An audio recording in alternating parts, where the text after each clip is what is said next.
What we do and what our MO is to encourage people to be their best self. So I think a lot of influencers want their audience to copy what they're doing in their formula and try to be like them. The message that people identify with is we've really done things on our own terms. It's not always been perfect, but there's a lot that has not been perfect. But people identify with that message like, wait, I can do what makes me feel good as a human being on my terms and be successful at it without having to be apologetic.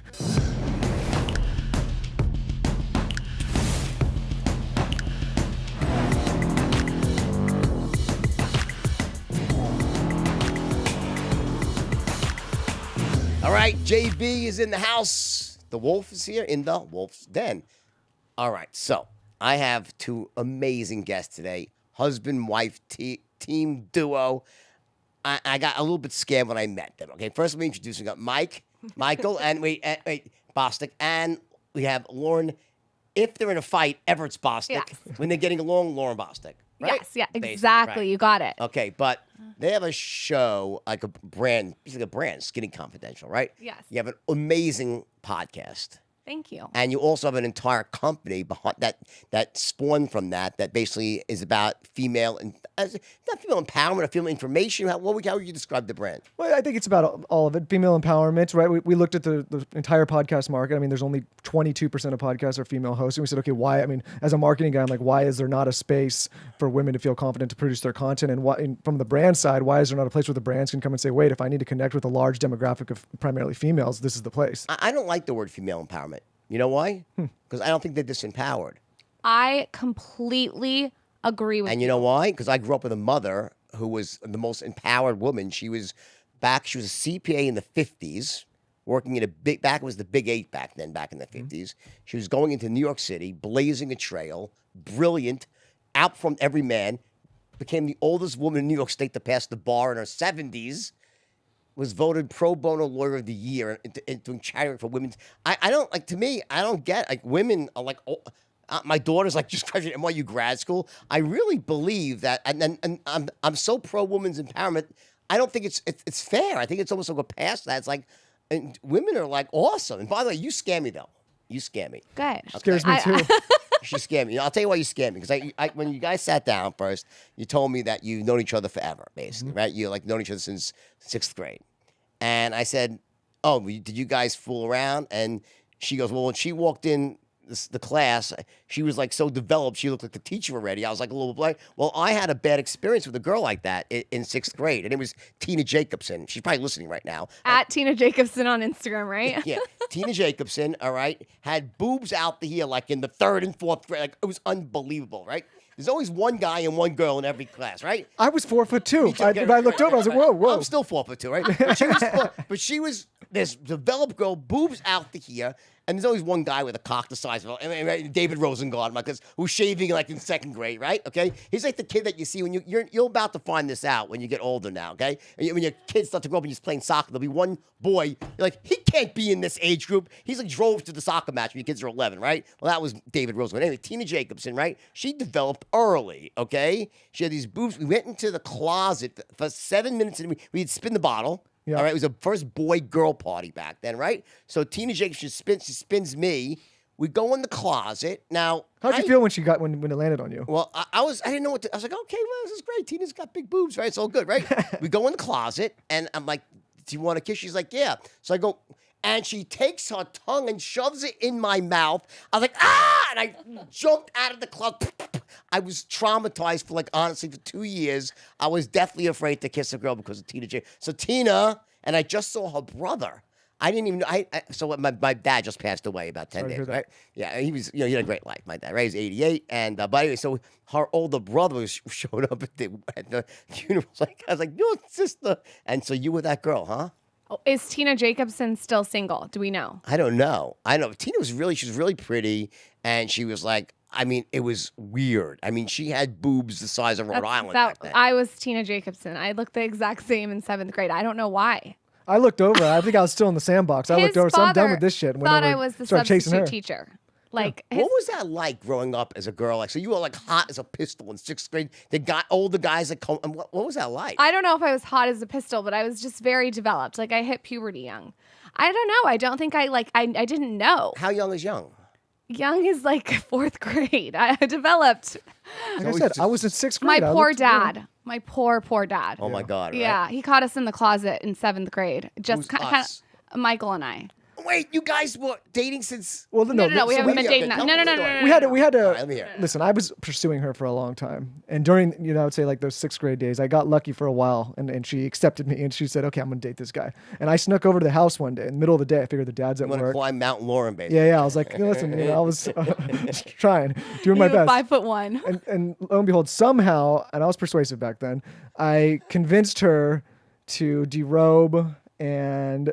D-robe, you convinced me to get naked with the Yes. boobs hanging out. Yes. And in the middle of all this, Bottom naked too, or top naked? No, Just top top. naked. Just top. That's enough. Yeah. but still, it's enough. I when you're- have to have some mystery. You know I what I know, mean? right, I got to exactly. keep one card in my pocket. There you go. So I'm sitting there and I'm like, Folding oh out. man, this is exciting. I'm like 12 years old, 13 years old. And all of a sudden I hear the dad's truck pull into the driveway. So I'm like, oh shit, I'm fucked.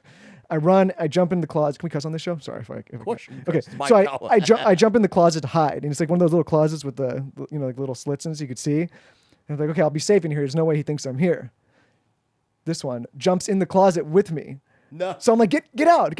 The dad, I hear him coming up the stairs. I look, her little 5-year-old sister's looking under the bed, thinking she's playing hide and seek. Next thing I know, my life flashed before my eyes as the dad rips open the closet door and finds me sitting there, shirt off with his daughter clothes off. As you can imagine, My dad told the story at our wedding too. it was, Wait, so what did he do? like I said, everything kind of sped up at that moment. I got thrown in a car. I was in my underpants. Next thing I know, he drove me down the street and threw me out of the car in the middle of a mall. This back when they had payphones. Called my dad and I was like, I need some advice. And I called my dad. I'm like, Dad, I'm in real big trouble here.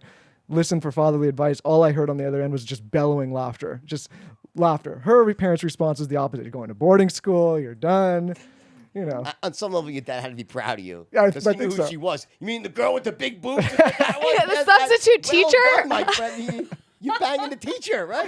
Yeah, I think that the father's response to the son is a little different than the father's response to the daughter. Yeah, it definitely different. For sure. We definitely broke and I up totally though. get that. And Yeah. we got back together way later in college. All right, just hold that thought for a moment. We'll be back after I give us a few words from our sponsor here to pay the bills. All right.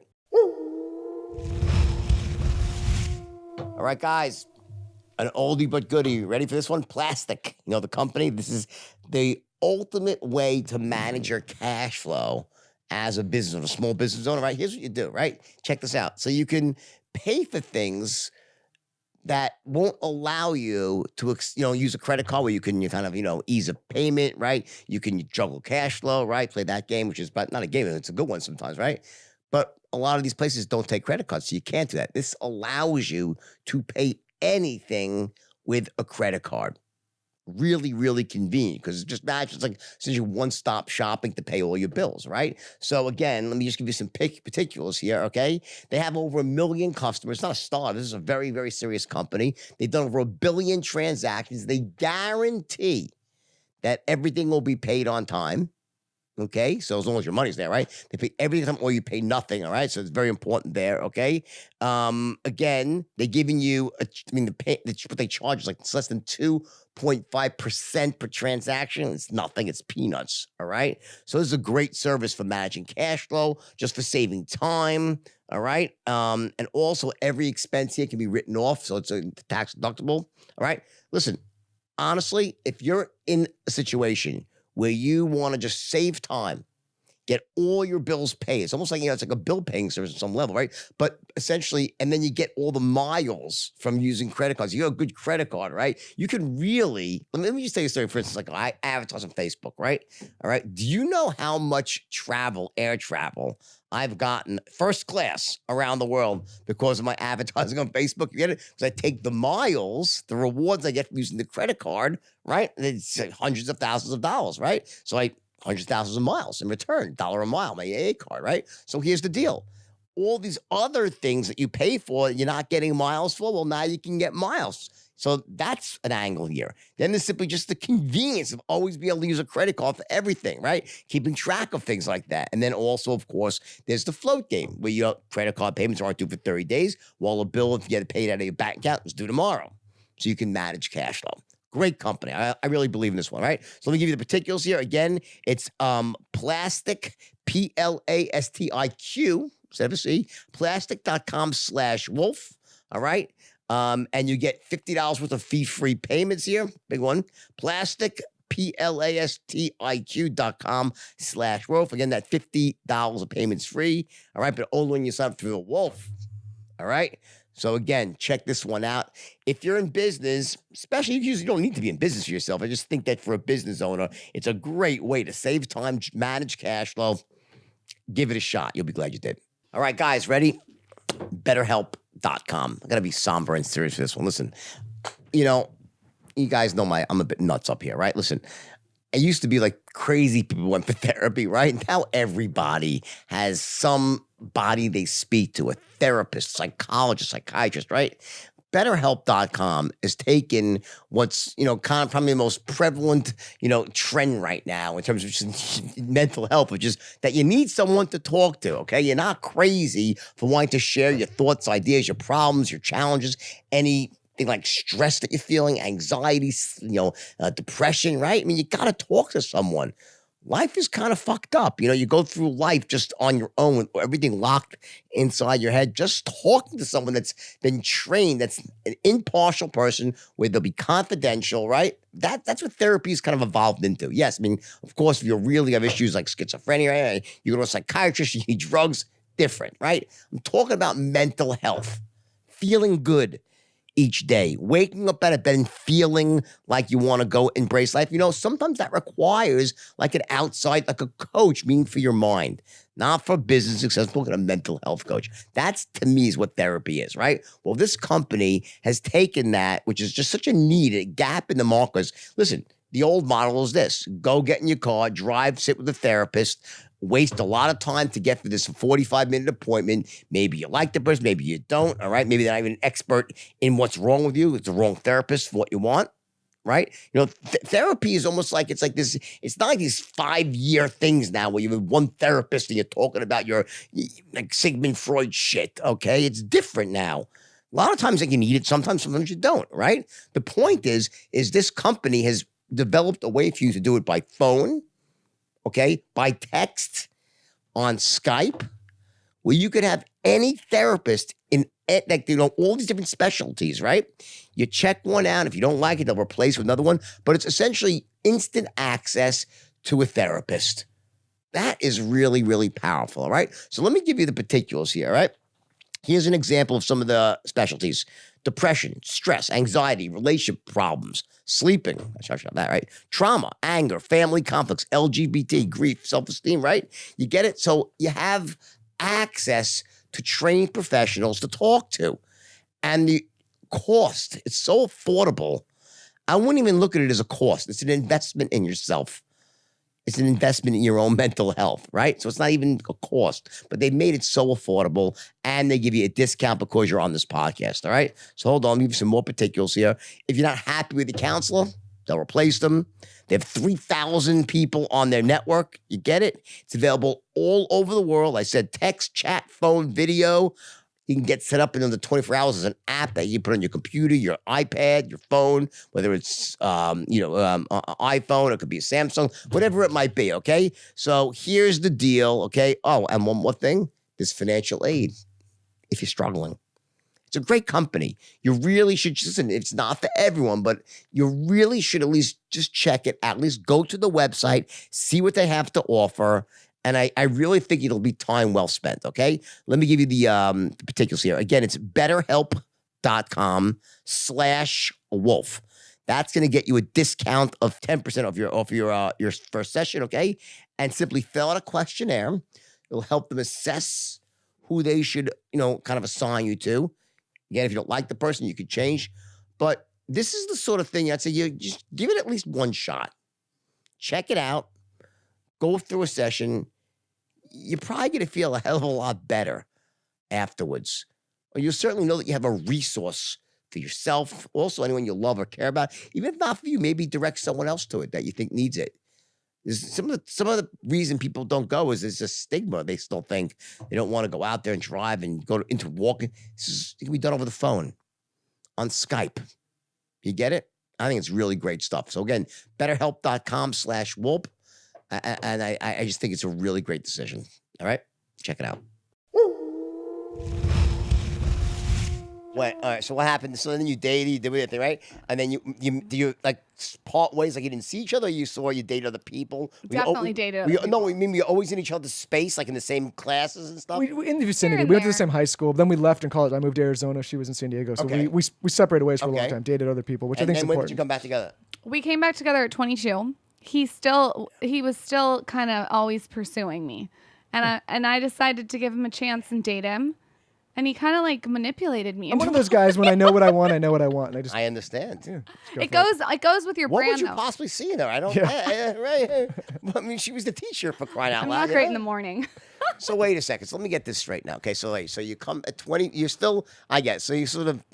All right. You're hot. Fine. Fair enough. So you have to like go close this. It's like an open loop for you almost, right? Yep. All right. So you have to close way the to loop, describe it. right? So you guys, did you speak and keep in touch through the years, or not really? Even? No, I was dating other guys, older guys. Who you?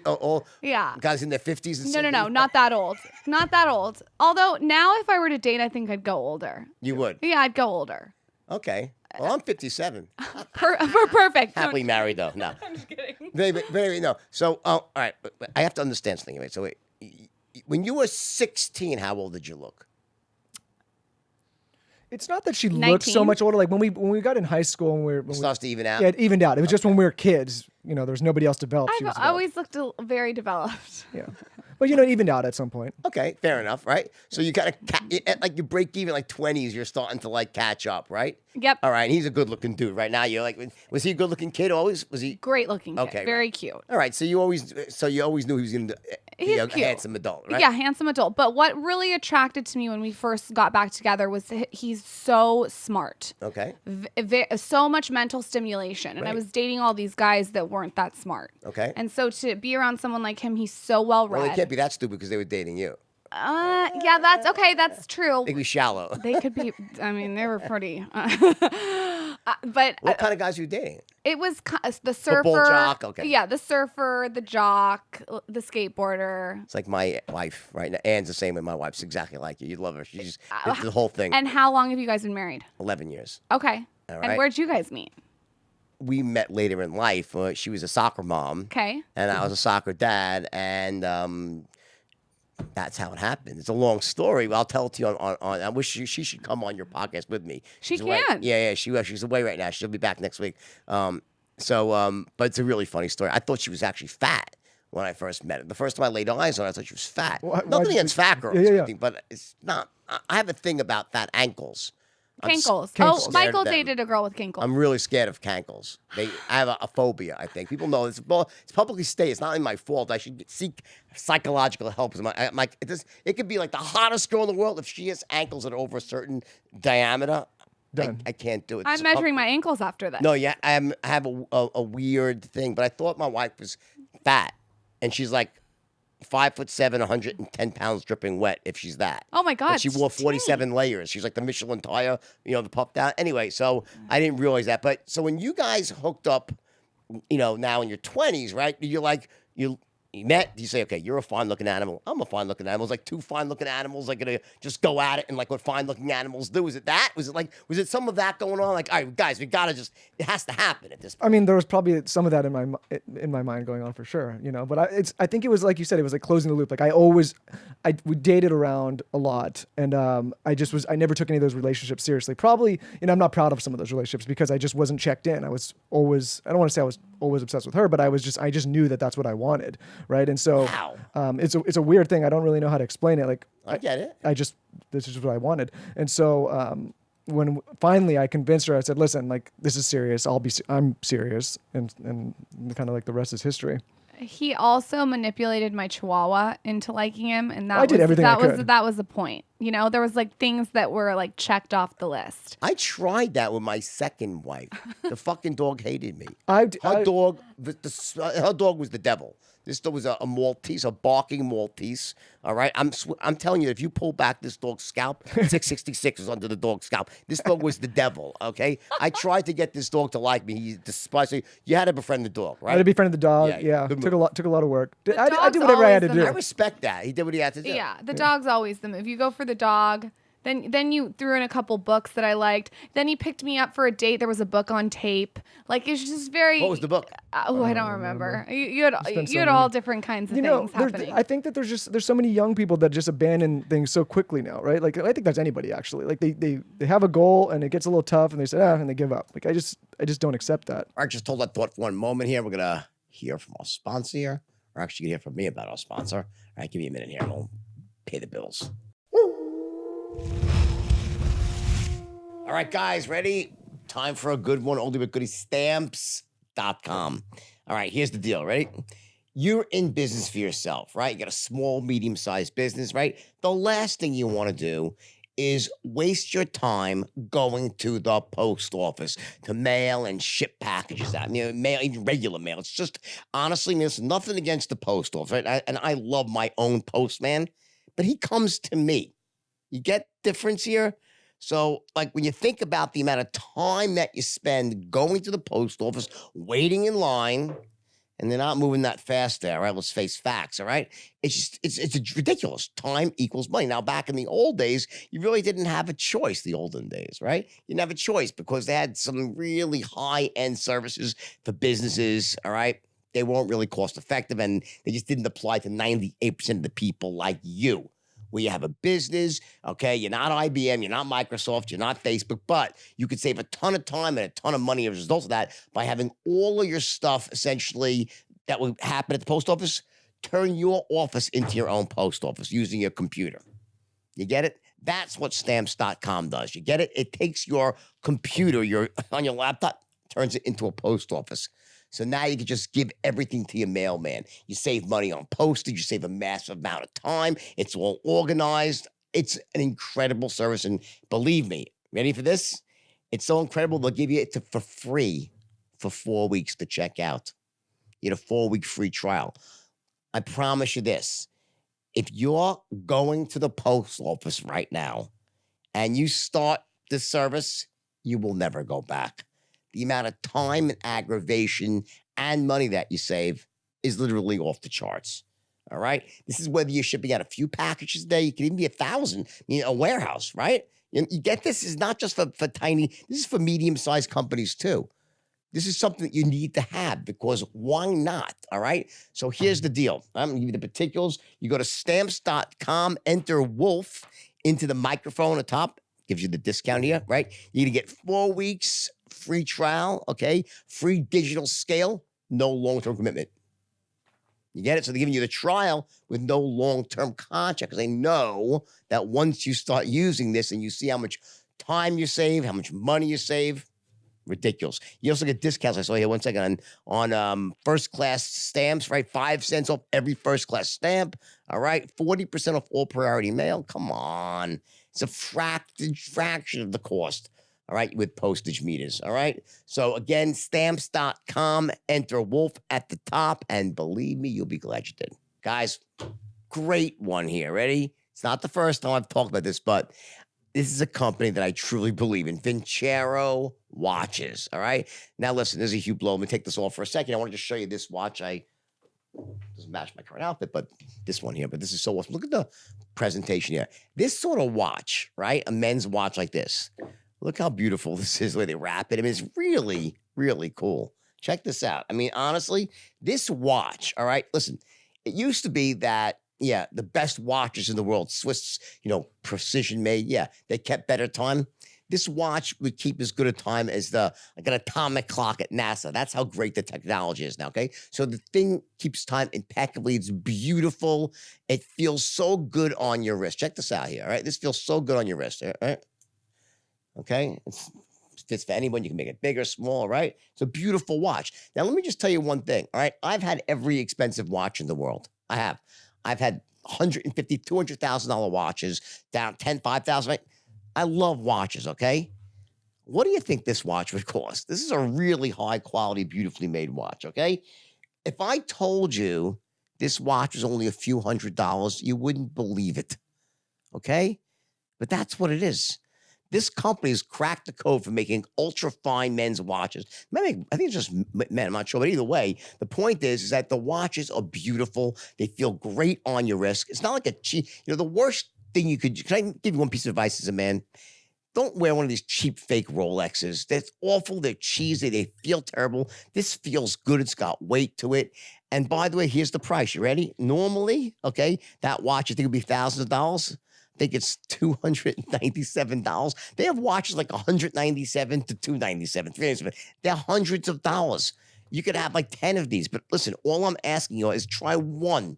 Check out one Vincero watch, and I promise you, you feel so good. It just feels good on your wrist. It looks beautiful. It makes a statement, but doesn't break the bank. It comes in all types of models, different different wristbands. I mean, you gotta check this out. It's really awesome. Let me give you the particulars here, okay? So you get for being on this podcast right now. Ready? Just use the promo code Wolf here, right? It's VinceroWatches.com. Use the code Wolf. You get 15% off. All right. I'm telling you, you could be a connoisseur with the finest watches out there. Try one. Once you use one of these watches on your wrist, I'm just telling you, it feels great. Like the suit makes the man, you know what? The watch is the same way. All right. Check it out. Let me repeat this again. VinceroWatches.com. Promo code Wolf. 15% off. Free worldwide shipping. Okay, so shipping is free. Check it out. Go to the website right now. So you were like holding a candle for her, basically, right? You knew there was something there, right? Were you thinking about him? Was there an open loop for you as well, or no? I don't think I was. When I saw him, I was like, oh, like there he is. But I was not sitting around thinking about him. Let's be honest. Okay. I think that's why he was. That's why he was into me. And that's why he likes you even more, right? Yeah. I'm still not sitting around thinking of it, by the way. By the way, like I don't even pick up his calls sometimes. I'll decline him. We need something to chase. Yeah. I agree. I think that's important. I think that you still have to keep that spark alive and allow your my wife husband just took off to the south of France without me. So. She sounds like my kind of girl. She's on Saint-Tropez with her friends. Perfect. She was there last month. She's back again. Anyway, but we're older at this point. I mean, I still feel young. It just, when I get into bed in the morning, I realize I'm older. The first step. You have young energy. I know. I think I'll always be young. I have an important question to ask you guys, right?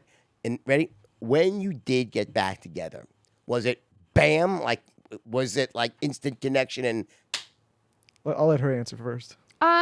For me, it was a little slow, like at first, and then. This is great. No, I take like my time with things. It takes me a while to wrap my head around things, and he's different. I feel like he knows what he wants when he wants it. Yeah. And so I think he probably knows how many asshole girls are out there in the world and how few great ones there are. Oh. No, because I think, by the way, and that being said, there's a lot of asshole guys out there. Yeah. And I think that probably, and that's a weird thing to say because I think someone's asshole, someone else's treasure, and vice versa. I think that there aren't that many there's like I look at so many girls I've dated over the years, but there's only a couple that I really connected with. Yeah. Yeah, it is hard to find someone, especially I think in LA. It's I've talked to a lot of women, and with Tinder and everything is so like the attention span is so quick of everyone. Can I ask you, I have to interrupt you here. This is a very important question. Can you both answer honestly, separately? Sure. Yeah. Promise not to lie. I won't lie. Okay, when you had sex for the first time, when you reunited, was it good or bad? The first time? I would say the first time it was super awkward because I think I overthought it in my head. He was a little nervous. I was super nervous. But then after that, it was like amazing. Okay. I had a bad start. Did you take Viagra? Did you try to Viagra? No, I was 20. I was 20 years Viagra. old. Didn't need Viagra. He doesn't need Viagra. No, but I mean, no, because that's see, I get what you're saying. Just to get your no. It wasn't so the first time. It's like because He the was guy, just so much nervous. with the guy is in if your head's fucked up, you're not gonna perform. I overthought it. Yeah. Right, and then it was just like a Right. bad performance. But after that, you have not had a bad performance, and actually, you have not gone limp ever. So you're good. Dude. I mean, coconut oil lube helps. It does help. It is. We got to get you some coconut oil. No, lube. we can't complain in that department now. But I would say the first time was awkward. First time was awkward. Is it called woo? We got to get him woo. Travis, we got to get him woo. Go grab this coconut oil off my dresser on the other house. Seriously, let me see. I'll let you know. It might be warm from this morning. So So do you guys have a really active sex life? Well, now that she's pregnant, is it still as active, or is it start to slow down at all? Yeah, I think it's an active sex life. Since I got pregnant, though, he actually thinks his penis is going to touch the baby's head. Well, I had to navigate that too. I did. It was the first time. I had to think it through. Yeah, I think that the penis hitting the baby's head is like a little outlandish. Like, I really don't think that's. I had to learn the biology of the anatomy of it all. Like the baby's this way. It's like It can't happen. I mean, explain it to him. I think he needs to like I think every guy kind of goes through this the first time. It's a little weird thing. It was a long time ago for me, I think I think in the beginning I had really great sex. Only at the very end it gets a little bit awkward, right? The last couple of months, I think you're not there yet when it starts to get really crazy. The last you couple gotta of have months, sex when you're pregnant. I heard it's like a hug for the baby. Yeah, I think women are beautiful when they're pregnant. I think she's beautiful when she's pregnant. Yeah, I think it's a beautiful thing. Yeah, I mean, did you like having sex better when your wife's pregnant or not? I love it. This is my ex-wife. This is my ex-wife. Okay. So, you prefer not. No, I prefer to say that, like, if it was my new wife, no, listen, okay. Wow. You gotta navigate this one. Careful. Next question. I'm like, heads, I'm losing, tails, I'm losing. It was never good with her. It's only good with my current wife. No. That's good. That's a good answer. No, it was, I think I enjoyed it probably more before. And then in the beginning, probably, and then towards the end, a little bit, I started getting those feelings like, am I hurting the baby? Even though you know it's stupid. Yeah. I just think it's like, out of like, you're just so. You don't want to be as rough. Does that make sense? Well, when the second one baby comes in, you're like, bang, fuck it. And, the second baby doesn't get nearly the respect, or the first one's like, you're so nervous. I remember like when my daughter was born. Daughter's the oldest? Daughter's the oldest, right? When she was born, we were like on the way home from the hospital 1 mile an hour. By the second, we were like holding it out the window. It's fine. It's going to be okay. It's big. Yeah. Leave him there. He'll eat next week. It's like, no, you're so nervous with the first one, right? And I'm lucky because my kids, I have 3 kids in total, right? 2 from my marriage, 1 I basically adopted because my wife now has a kid, but I raised him, all right, since he's 10. He's as much my own kid as the others. And I'm really lucky. I have 3 amazing kids that have done well. But here's my question. What do you do if your kid's an asshole? Like, all kids are not, I mean, honest, can I tell you my truth? My truth. Yeah. I don't think all kids are lovable. Like, I always wondered what I would do. I don't mean physical stuff. I'm talking about obnoxious. Like, some kids are really obnoxious. Do you think that's parenting or genetics? Or what do you think about that? I think it's probably a medley. I do think kids pick up on energy and action, not just tell you. You can't just tell them something. They have to see you actually do stuff. So for me, I think it starts. This is crazy in the womb. Like, my energy right now, I think is so important to the baby. And I know that sounds crazy. No, I think you're 1,000. I couldn't agree with you. I totally agree with you. Yeah, if I'm agree with that or highly no? I do. I agree with you 1,000%. When he stresses me out, everything he does is like, don't stress out the baby. Like, I want. And she says, I'm like, She all uses right. it against you. Yeah. Fuck yeah, I use it all the time. All the time. Constantly trying to manipulate me. Energy is important. I think kids pick up on that. My wife's big into the energy. She goes, I'm going to love. She knows she's just like that with the whole energy thing. So okay, who of you two? It's really weird. You seem like you're an alpha, and you seem like you're an alpha. Yes. It's an interesting dance that we have to. So right, navigate. but my wife and I were both alphas as well. Okay, but I've learned that the best way to get what I want as an alpha is to pretend I'm a beta sometimes with my heart, because like women, I believe women should be put on a pedestal. I've always been taught that myself, and I think when a man is really confident, like I know that my wife's, in her mind, her greatest job in life is to make me feel like my best self. That's in her. I know that's what she's thinking. So when she does things that piss me off, I say, I know she's not doing it to try to hurt me. I really know she has my best interest at heart. So when she does stuff to piss me off, I can always rationalize it and say, it's not because she's trying to hurt me and manipulate me. It's her own shit. You know what I mean? Like, I know she really loves me. I really know that my wife today loves me unconditionally. So it allows me to sort of, let's just say, not be a beta, but to sort of allow someone else to sort of, let's say, not only get their way, but like, I have nothing to prove. You know what I mean? But you have quiet confidence. There's nothing hotter than quiet confidence in a man. Nothing hotter. When a man that has to tell you everything he's done and he's doing and how much money he has, and that's a right turn off you, right? Well, it's just boring. It's predictable. And what you have with your wife, it sounds like, is you are alpha, but it's quiet confidence too.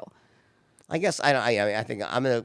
I think I'm in a. Thankfully, at this point in my life, I'm in a good position. I guess I've kind of proved what I have to prove for good and bad in my life. You know, all the things I've done well and not so well, right?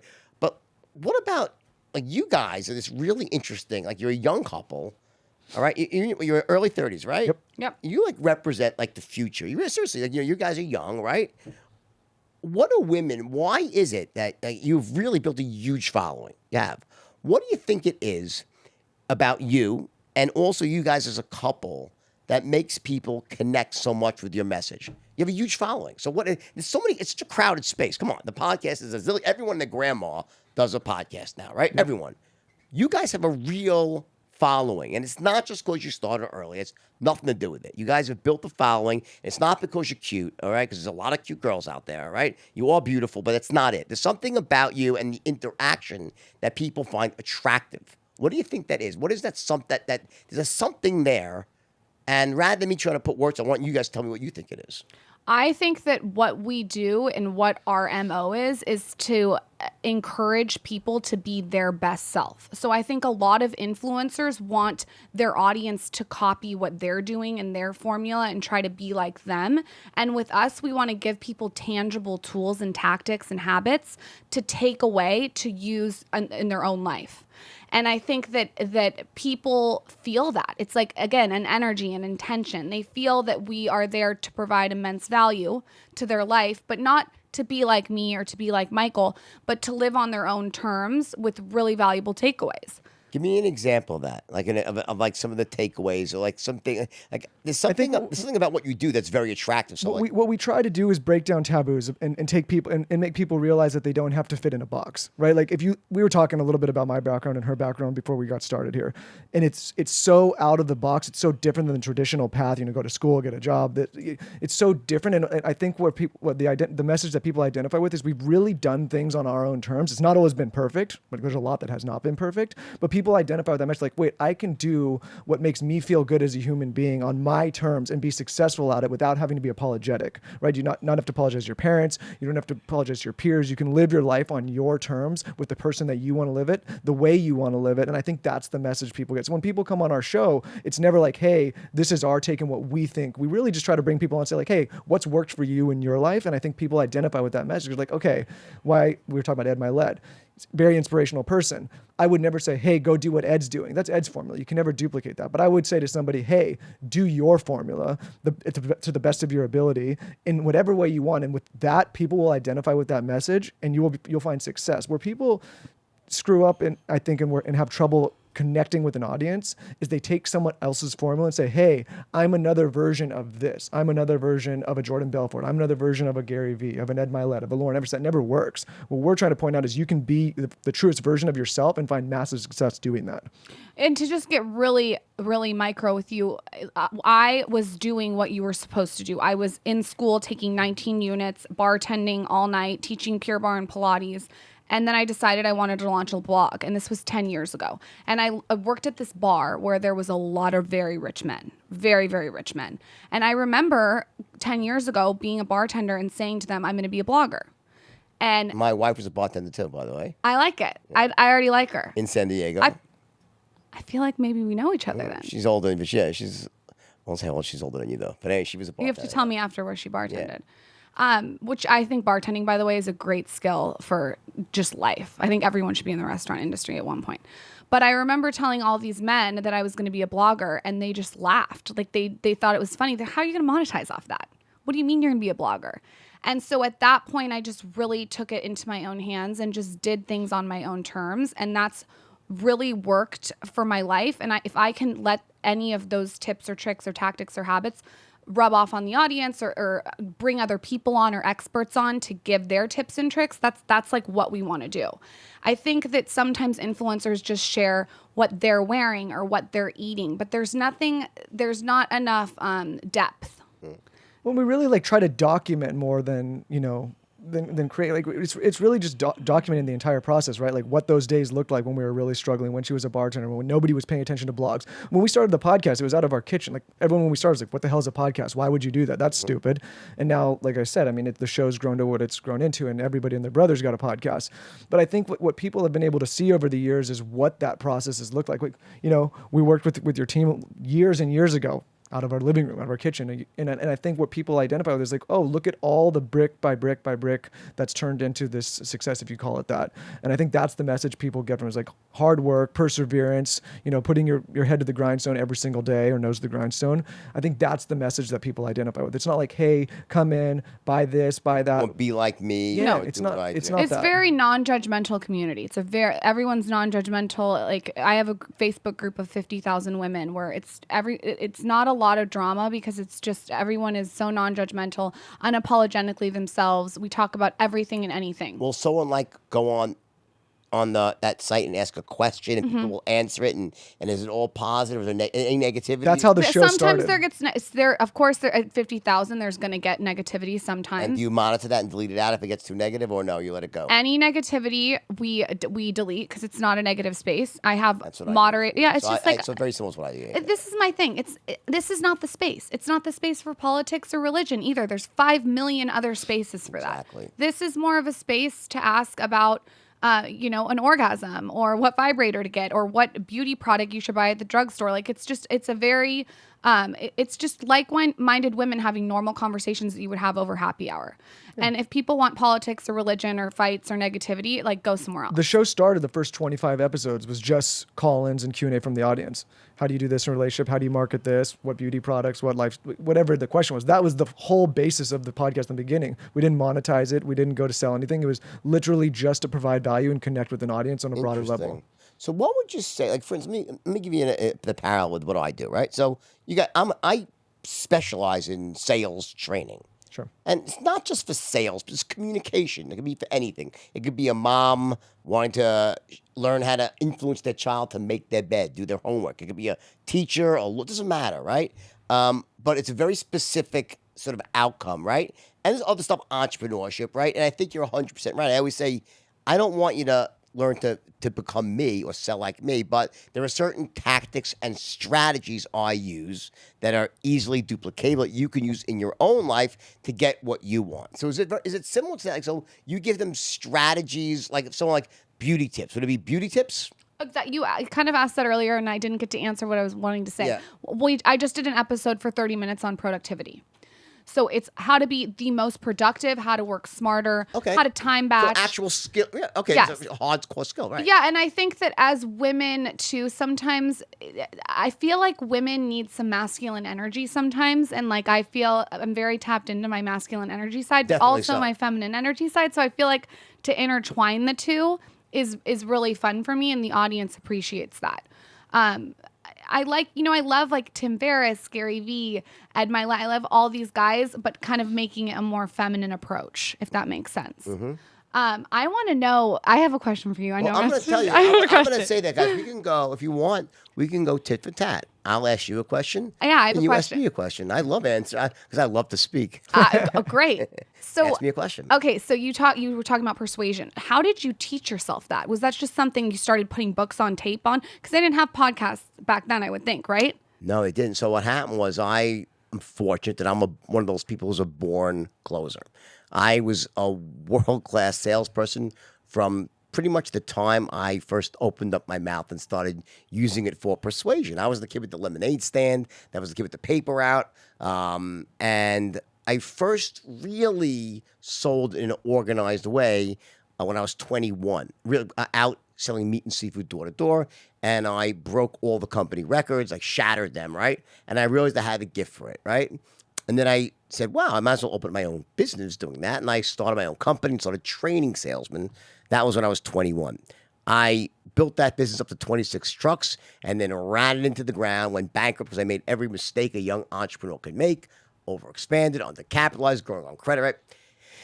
That is what got me to Wall Street. So I went down there as the movie. I'm sure you saw the movie, right? So my first days after 6 months as a trainee, the market crashed, and I ended up at a small penny stock firm. And in the same way that when I first started selling meat, the first pitch, the first time I opened up my mouth to speak selling stocks, it just came out perfectly and everyone crowded around me just like the movie. And that was how my career on Wall Street really started. And what happened was I then came up with an idea, which was selling $5 stocks to the richest 1% of Americans. See, what happened was back in the day, it was like the educated kids went to work at Goldman Sachs and Merrill Lynch, and they called the rich people. Then you had the uneducated kids that were kind of poor from the lower class families, went to like penny stock firms and called average moms and dads. I found this middle ground of selling $5 stocks to the richest 1%. No one had tried it before. What happened is the system I was teaching for sales, which was something I just, put together as my own, trial and error. It was doing great for selling penny stocks to average moms and pops. That's a very easy sale. If you know about sales, that's like an impulse sale. $500. It's like a lotto, $1 in a dream, right? Yep. When I came up with this idea to sell $5 stocks to rich people, when they would buy, they'd buy $50,000. So I tested the idea myself with my junior partner, the Jonah Hill character. And it worked so well, it was mind-boggling. Like, it was unbelievable, right? And I'm like, oh, my God. And I looked out into the boardroom and said, I had these 12 young kids, basically, uneducated nincompoops, right? I said, all I have to do is teach them to call rich people, and I'll be a billionaire. Well, as they also say, easier said than done. It turned out that training a bunch of barely post-adolescent nincompoops who had the collective IQ of Forrest Gump on 3 hits of acid, right? To call the richest, toughest, most sophisticated investors in the world, right? It was impossible. I couldn't train. I couldn't do it. My system broke down. See, like a system in engineering, like you do a stress test. How strong, how robust is a system? You don't know until you stress it to the point of fracture, right? So they test bridges because how much stress. Well, my system was stressed and it broke. I couldn't teach average 20-year-olds with no education to call up a rich businessman and extract $1 million from them. So I was basically at a crossroads. I tried everything. I listened to every book, tape back, books and tapes, right? I went to set. The system I cobbled together was far better than anything I could find out there. And I almost had to give up. And I was giving these long marathon sales training sessions at night trying to use this old system. And finally, it all came out to one night, and they wanted to quit, my guys. They weren't making any money. They said, let's go back to selling penny stocks. And I knew that I was onto this big idea because here was what was happening. I was doing it still, and so was my junior partner, Danny. We were making tons of money. So I was closing about 40% of the people I spoke to. Danny was closing about 30. The kids, 0. Same customers, same script, same stock. I'm closing like wildfire. I'm like, so what do you think the reason for that is? Well, I found what it was. It hit me in one night. I gave a marathon session to these guys at 4 hours, and I looked at them. I said, I don't get it. What's so blah, blah, blah? Anyway, long story short, after about 15 minutes of listing every objection they were getting hit with, I looked at these guys and an idea popped in my head. I'm like, you guys don't understand it. I mean, every sale's the same. They're like, what? I'm like, every sale's the same. I'm like, watch, it's a straight line. And I drew a long, thin, straight line on the board as a visual reference for what I was thinking. And I came up with a system that came to be known as the straight line.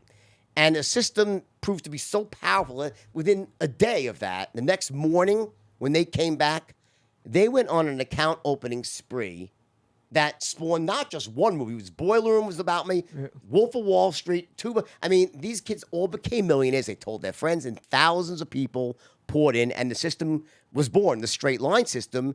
And the mistake I made, I'll tell you flat out, was I did not combine that power of persuasion with ethics and integrity. That was my mistake, all right? Because like anything else, any system, any power can be used for what? Good or evil. Yep. A gun is great. Imagine a woman on the homestead, all right? 3 men break out of jail. They're going to go rape her and kill the children. That's a great weapon. The same person takes a gun for a bell tower and kills 20 people. Is the gun good or bad? No, it's the intention of the person using it. I created this incredibly potent system that could take any human being and turn them into a superstar salesman. And it still works even better because now it's been scrubbed for ethics. It's amazing, right? But back then, I was foolish, and I was high on my own supply, so to speak. People calling you the king. I was stupid, and I used it without thinking about ethics and integrity, and it backfired. And firm got massive, and all these kids became rich, and then I lost everything, and I learned my lesson, thankfully, and here I am today. Wow. That's the story. I cannot wait It's to a have great you system. on our podcast. What do you think is at the core of somebody that can sell though? Like what human trait is that? Like Let what? me ask you a question. Sure. Question for question. It's like Silence of the Lambs. Well, Clarice, let me ask you guys a question, okay? Okay. What was the low point of this whole experience? Now you guys have this blog. Now you're really successful. Was there a low point where you said shit ain't working? And then did you make any? Is there any one pivot that you made where you guys said, aha, I think we're onto something? Did that moment ever occur, or was it a straight right up from the beginning? I haven't had a straight right up from the beginning, but my journey's been more daily things. It hasn't been one thing that imploded and was horrible. It's been just little fires putting day to day to day. Any one move you made that really? Yes, there is one that stands out. There was a time when Instagram, all these bloggers were in this thing called comment pods, and basically what it is, comment pods. Okay. So what it is you can get in a message, like a DM message, if this makes sense, with 15 people. So they would be in 100 comment pods with 15 people in each pod. COMENT comment pod. Yes. I got it. Okay. Like PO. I get it. Yeah. So basically these bloggers would be in these comment pods, so 15, and they'd be in 100. So that's 1,500 comments. So every time they posted an Instagram, they would send the picture to the comment pod, and all 14 of the other people would comment on the picture. So it was essentially inflating themselves because it wasn't the community commenting, it was the other bloggers. Sure. But what that did is it got brands' attentions. So all the bloggers, they were making all this money off fake pretense. Does that make sense? Sure, yeah, of course. It looked like they had far more engagement than they did. Yes. So this is probably like 5 years ago. I saw this was happening and I joined one to try it. And one day I realized I'm spending so much energy commenting on other bloggers' photos. Why don't I take all this energy and pour it into my community? And yeah, that's going to take longer to get 1,500 comments on a photo. But I think in the long run, it's worth it. And so I got out of the pod, and that's what I did. And for the last 5 years, I've poured all my energy into the community, all my energy into the audience, the community, how I can make their lives, like I said, the valuable takeaways. And so what's happened is now I feel like my comments have got I don't even want to say my comments, my engagement overall has gone up, whereas all the bloggers has flattened because you can only comment on so many photos a day until you get bored with that. Yeah. So that's a little one. I mean, it's not a big thing, but I noticed that when you pour your energy towards the people instead of, supporting all the other bloggers, that really made a big difference. So would you say in some sense it was about that I'm going to focus on actual giving real value versus trying to dress it up to make money on selling ads or whatever? You know, the funny thing is like every time I've chased something for, like, say myself, selfishly, okay, I'm going to go after this because it's a big deal and make a bunch of money, or I'm going to go pursue this business, it's going to be good for me. Whenever I did that, I would find myself at the end of that road. Even if you hit the goal, those things are fleeting. They're short. And next thing you know, you're like, okay, I'm on my ass again. Like, I got to find the next thing. And it kept happening over and over and over. I mean, we were really early on Facebook doing a bunch of marketing for a bunch of bullshit products. It made a lot of money at the time. There was no substance, there was no brand. And so you do that and all of a sudden that market dries up and you're on your ass again. Like, wait a minute, what am I building here? It wasn't until we figured out, wait a minute, we got to stop doing things for ourselves and start providing value to other people. And when that happened, it's funny. It's like more success, more audience, more engagement, more revenue. But it's a hard thing to, it's I difficult. could not agree with you more though. It's counterintuitive. I so agree with you. It's just like when my balls up, I agree with you because honestly, if people would just understand that because it takes longer. It takes longer. And it's way harder. And it's harder, but it's sustainable. Mm-hmm. It feels great, and you'll make a lot more money once it starts to ramp up. That I'm sure of. I was the guy that would say, okay, I remember being younger and being like, one day I'll be able to afford a gold Rolex. I think that I'd be like, okay, I'm choosing. And what happened was, work, hustle, do a bunch of bullshit stuff, get the gold Rolex. What happens is you get it, you're like, okay, now I'm going to get the AP. Okay, hustle, get it. Okay, now I got to get the Patek. And what happened is I realized like this is a never-ending cycle of unfulfillment, right? I'm never going to be fulfilled doing this. I'm never going to be happy. It's a bunch of bullshit. It's not building into anything. And so I had to, you grow up and you're so goal oriented and you think, okay, I got to chase these things for this stuff, and you realize that stuff leaves you feeling empty. And so you have to figure out, okay, how am I going to be a fulfilled person? How am I going to achieve my goals while also being of value to not just myself, but to people in my community and to the world? And so I think like it takes a long time to make that switch, and it takes a lot of hurt, and it takes a lot of kind of stumbling and failing to figure that out. But once you figure it out, it's so counterintuitive, but everything else becomes easier. And I think when everyone's looking towards one thing, so 99% of bloggers nowadays, 10 years later, of people wanting to get into my space will say, how do I make money? And I say, if that's the first question you're asking, go back to the drawing board. Like, I did not make 1 penny for 3 years, and I blogged 7 days a week for 3 years. Not 1 penny. Didn't make a dime. Because I knew that I was building brand. So I think if you're starting out and you're a blogger, you're an influencer, you're a content creator, entrepreneur, you have to be okay with really leaving money on the table to play the long game. Because I think social media, if you want to be a creator, it is a long-term game. It's not something quick. I agree with you. I'll tell you, it's really funny. First, let me 2 parts, and then I'll let you ask me a question. All right, so let me just give you my thoughts on what you said. In terms of what you were saying, right? So I have a way, and I agree with you with the whole thing with, goals and stuff, right? So the way I teach it to people, in my mind, I've worked it out, like, you have goals and then you have a vision. And like your vision is like your long-term, it's your guiding light, what you really want to move towards in your life. And it's sort of like the longer-term 3 to 5 year outcome. It's your compass. Right. And then and that's where your emotional attachment lies. Along the way, you have all these goals that are like stopping off points along the way, and they show you whether or not you're heading in the wrong or the right direction. But your goals are fleeting. In other words, I think the mistake people make is goals in the absence of vision. They have no power, because also, even when you hit them, you're like, okay, great, what's that? It's like that's all a goal does is show you, are you moving in the right direction or the wrong direction towards your vision? When you're setting goals correctly, you're missing them mostly. I don't hit my goals because I stretch. When I set a goal, I want to make sure that goal is so robust and so bright that even if I'm half right, I'm still doing really, really well. I don't see the problem, I believe, with most people is not that they set their goals too high and miss them. They set their goals too low and hit them. And then they don't know what to do. And then it's like the enemy of great is good, because when you go, well, I hit that, you feel good, there's no pain to change, versus, to me, goals are simply signposts along the way to a vision for the future, and they connect up. It's like sort of like these little stopping off points along the way. That's my take on it, because you're right. In the absence of that, you almost feel unfulfilled. It's like goal to goal to goal, and it gets corrupted, almost like, I'm goal-oriented. It doesn't mean anything. It loses its power, So what's your vision? I want to know your vision. That's my question. So it's a good question. So and again, your vision is a living, for me, and I teach this to others as well, it's not a constant. It's a living, breathing organism that evolves and grows. My vision, and I'm in a really fortunate spot right now. I've become incredibly greedy. I'm really greedy now. I always say greed is not good, ambition is, but I've become greedy. But I have good greed now. And someone clarified this. I don't know if you know John Maxwell. Famous leadership trainer, right? And a wonderful guy, most ethical man.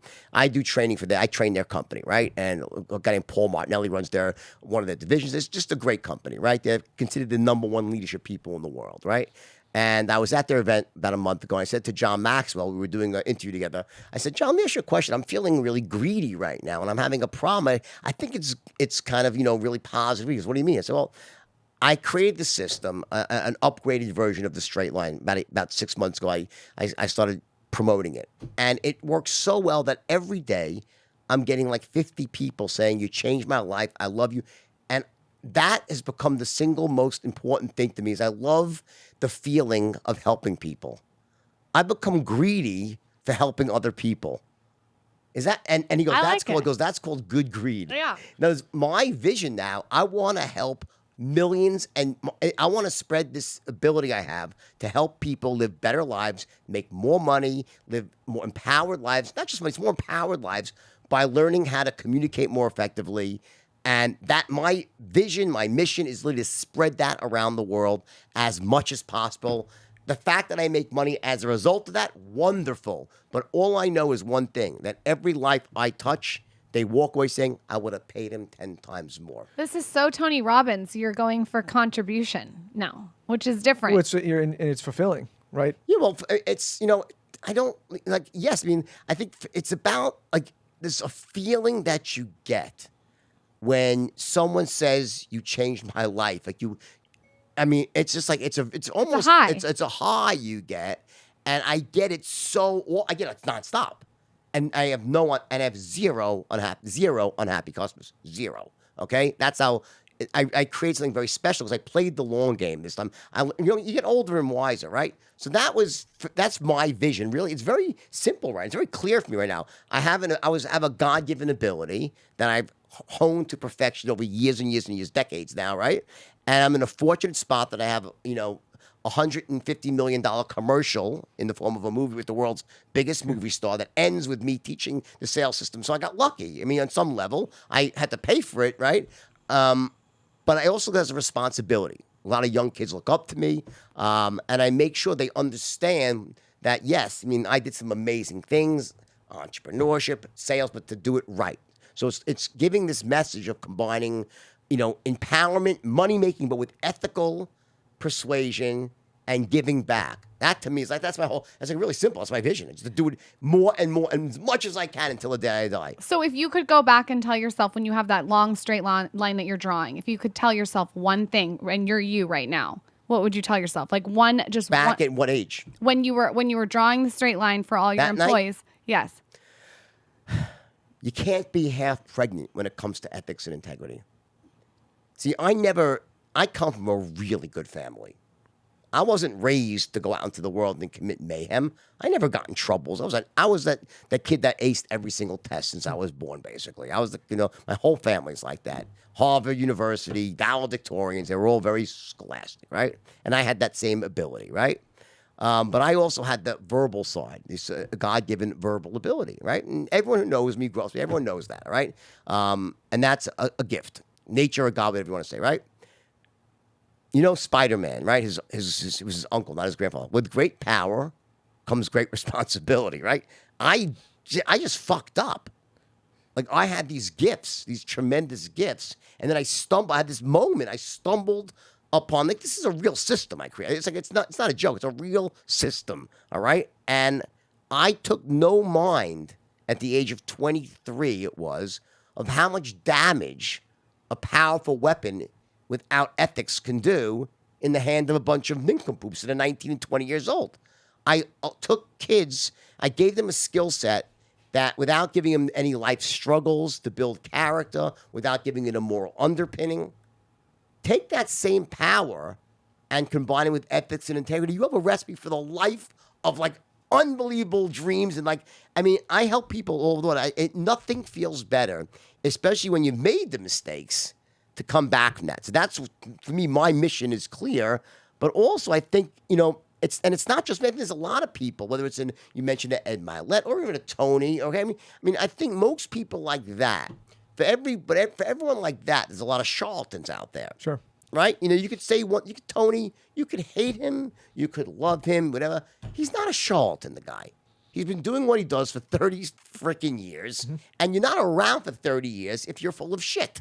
Yep, it's short-lived. It's short-lived. Yep. You don't have a system for 30. My system's now 31 years and going. It keeps getting better and more refined through the years, right? The problem nowadays, I think, in our space, is there's so many people who are just full of shit. Yeah, there is a lot of people that are full of shit. And all they want to do is make, listen, there's nothing wrong with wanting to make money. There is nothing wrong with that. It's a noble pursuit because, as I always say, in the movie, it was a true line. I say, I've been rich, I've been poor. I choose rich every fucking time and never look back. Listen, I've been rich and I've been just so fucking happy. I've been rich and I've been really miserable. I've been poor and I've been really miserable. I have never been poor and happy. Ever. And if that, and you know what? That's me, and it's a lot of people. You sound like my husband. Well, I mean, listen, if you know what the other side, if you know what life can be. Right. I like the self-awareness. Honestly, money is a tool. Listen, okay, money's a problem to be solved. Here's my point. I'm not saying money will buy you happiness, but a lack of money is a passport to fucking misery. It is. I've seen more marriages break up because of money, children, sickness not being taken care of. I mean, so much terrible stuff, right? And it's so easy to make money. the distinction that you point out, which is brilliant, by the way, you guys hit on it, is that honestly, it takes time to do it right. In other words, when you cut corners, it is true. You can make money more quickly by cutting corners, but it's not sustainable for the most part, and it doesn't feel right in the end. When you do something right, you guys have done something right, and it must feel really great now to look back what you've built because you know you built it right. I didn't have that I struggled with that in my 20s. You know, you were an influencer though. Do you know that? Like, Yeah. when you look back on what you when you were 23, there wasn't social media. Before there was influence. You were an influencer Yes. before there was social, which is so interesting to me. Because if you had the internet how it is now, God. when you were 23 and you were able to draw that straight line on the board to a million people, It's probably a good thing the internet didn't You might have done it exist back then. differently, though. You might have done it differently. You know, I'll tell you this. There's a lot of reasons why. And again, I'm going to come on your podcast. Oh, I'm thinking I want to do come you have on with 3 my hours? wife, though. I'm thinking that. We could come on multiple times. We But, we so, could come back all the time. because you love her, I'm thinking. So let me put it this way, right? There was other things. I don't want to make this about me. It's my podcast. I love to talk, though, right? But I will say this before I ask you another question: that there was things that I went into my adulthood with, insecurities, holes, that I thought money would fill up. I thought that once I got rich, I think a lot of people are like that. I was like that. of I course, think, right? and with men a lot too. Right? With And men, I'm sure you can relate, right? I was a late bloomer. Okay, I couldn't climb Mount Lauryn when I was in 6th grade or even 8th grade. It wasn't until the end of high school I really started to bloom, right? And that frustrated me. And then what happened was, so when you don't, here's my theory about why people like myself and why a lot of young child stars blow up, like they implode, right? My theory is that, so watch what happens. When you're not making it yet and you're miserable inside, you say, you know what, I understand why I'm miserable. Because I'm not famous yet, I'm not rich yet. There's reasons why you can justify that uncomfortability. The hole you feel inside makes sense to you. So you say, well, I know, but it's okay because I'm working towards my goal or my vision. And once I get there, then I'll feel good. The problem happens, what happens when you get there? this is a conversation that we're having so much on our podcast. My husband always talks about this. It's called the "I'll be happy when" syndrome. That's what We had shit a- really gets And it's bad. really, really bad yeah. right now. I'm noticing it in a lot of young people. You know the author Mark Manson? He wrote The Subtle Art of Not Giving a Fuck. Big. Yes, yeah, yeah. So we had him on our show, and so what happened with him is he had his vision was that one day he would be a New York Times bestselling author, and he would go around the country and speak. And he said, "Okay, it'll take me 30 years to get that vision to become a prominent writer and execute." What happened was, with the success of that book, all of his check boxes were checked within a year. Best-selling author, millions of sales, millions of dollars, speaking everywhere. And what happened is he actually got extremely depressed for a while because it was instantaneous success, and he didn't know where to go from there because he had this whole life vision of where he was going to take 30 years to build this, and then all of a sudden 1 year it happened, and he said he was sitting around playing Zelda trying to figure out his life. He'd look at his bank account every day, bigger and bigger and bigger checks, but he wasn't happy because he had all of it's like astronaut syndrome, right? You go to the moon, Yeah, what's and next? then what do you do next? I think, on some part of that, it's not just what do you do next, it's just that you feel that the insecurities that we all walk around with, we're able to make sense of them through rationalization and justification. Now, the human mind is really freaking powerful and crazy, right? So there's all these loops running, right? And you say, well, as you said, I'll be happy when. So as long as you have a vision and you believe you're moving towards that vision, you can justify uncomfortability, lack, insecurities, because I know once I get there, I'll feel whole. The problem is that when you get there, you're still the same person when you arrive if you haven't done the work. So, I think for me, I don't think you ever really fully, listen, they always say you're kind of baked when you get out of your adolescence, you are who you are, right? But you come to understand yourself. I understand my demons. I understand what drives them. They're still there, but they've been rationalized and talked out, whether it's through therapy and mostly through writing my first book. When I wrote my first book, it was like this. I didn't ghost. I didn't have a ghost. I wrote it myself. So I really got to dig in. A lot of work. Yeah, it was a lot of work. So I got to dig into my psychology and really understand myself. And also, values. We have values that we are essentially trying to hit on some level. And what happens is that, if your values are not like under attack and some, like, you don't change them easily. Like, your values are your values. It either takes like a really like psychology intervention through therapy or a cataclysm. See, I had a cataclysm. My life was destroyed through a combination of going to jail, drugs, a destroyed marriage, losing my children. So I had no choice but to re-examine my values. If you would have asked me what my number one value was in 1997 or 96, I'd say money. Number two is power. Or maybe power was one and money was probably one and the same. Number three was family. Number four was giving back in some way, some weird way that I If you ask me right now what my number one value is, by far, it's giving value. My number one value, what I look to hit is to give value. And from there, everything else stems. It all falls into place. When your money's your first value, it's like really destructive. It's bad. Let me ask you guys a question, all right? Okay. When you really started hitting it, like, I didn't know but I don't really follow up. I'm not that active on social media. My wife said, you're going to love them. They're all. She said, your guys are awesome. It's amazing stuff. She said, they're really super successful. And all my people say, really successful. How did that impact your relationship with the success? Did your relationship get better with the success? Did it strain success? Did it or not affect it at all?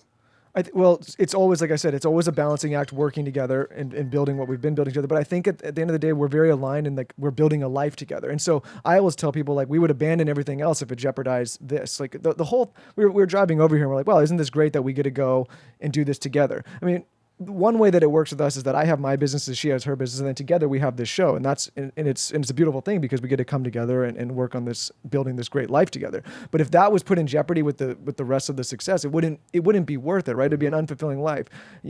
We're very aligned in the life that we're building. It's very intentional, and I think that's what people identify with. Like, we set out and figured out, okay, what can we do together? What can we build together so that we can have a beautiful relationship, a beautiful life together, while also providing value to others? But that's not without challenges. I mean, It's getting not on a easy. mic with your significant other is, I mean, we're 350 episodes in. There's been a million fights. There's been a million, I'm going to punch you in the face and stab you when you're sleepings. Do you ever fight on air? Yeah. Yeah, sure. we fought on air. My wife, they're trying to get me to do one with my You should do one on. Well, listen, You might fight. Oh, no, we'll fight. But no, she's a brilliant woman, very opinionated, which all great women and men are. She's very opinionated. But she's a little bit like, she's always been one to push me up in front of the camera, and she's more like the power behind the scenes. What if Frank Sinatra said? He said, if you go on a date with a beautiful woman, it shouldn't just be a staring contest. Right. Well said, Frank. Right? He had a bunch of good ones. That guy. Right, that's a good one. So she's more like, pushes me up, always been promoting me, right? Yep. But she's got so much to offer, so much to say. I know women would love. I mean, listen, she's an enigma. She's 50s and she's gorgeous, ridiculous figure still. And she's, to me, I like the way she thinks. Some people she might piss some people off with her views, but then again, if you're not pissing some people off, then you probably don't have much things that are. I mean, I think the biggest thing is, like, we don't sure, we fight all the time. When it's also a dance, like when you turn it on, when you turn it off. If we're in bed together and I'm talking it's business, 11 o'clock at night and he's trying to talk business, I'm like, if she's doing it, like, it's hard, right? But you have to develop a certain type of communication where you say, okay, like, at this time we're going to talk about these things. This time we're working on this. But it's the difficult theme of this whole episode, which is good thing. It takes time, so we've had to work through it. Now we're 350 episodes in. We've worked through it. It's been a long-term strategy. It's not a short-term. Not every thing. couple should work together, but I also don't accept the notion that couples should never work together. I agree. How many episodes a week are there? 6 a month. 6 a month. Yes. Yeah. Okay, so you're 350 in. Is there one episode that stands out that was a really phenomenal? Yes, and you should have him on. Khalil Rafi. You should definitely. Khalil Rafati. I'm in Khalil Rafati. Make a note of that, Lisa. He is amazing. We'll introduce you. Who is he? Yeah, you explain who. So he has a very interesting story. Long story short, I mean, he knows everybody in LA. He moved from where is he? From Cleveland. Got himself in a lot of trouble. Moved to Cleveland. Got really hooked on drugs. Was living homeless on Skid Row at one point. Horrible drugs, though. Not we're talking like he was living on the street. Heroin street, living on Skid Row. He was at one point sidebar. He was Elizabeth Taylor's. What is it, like a house pool boy? Yeah. Pool boy, house boy.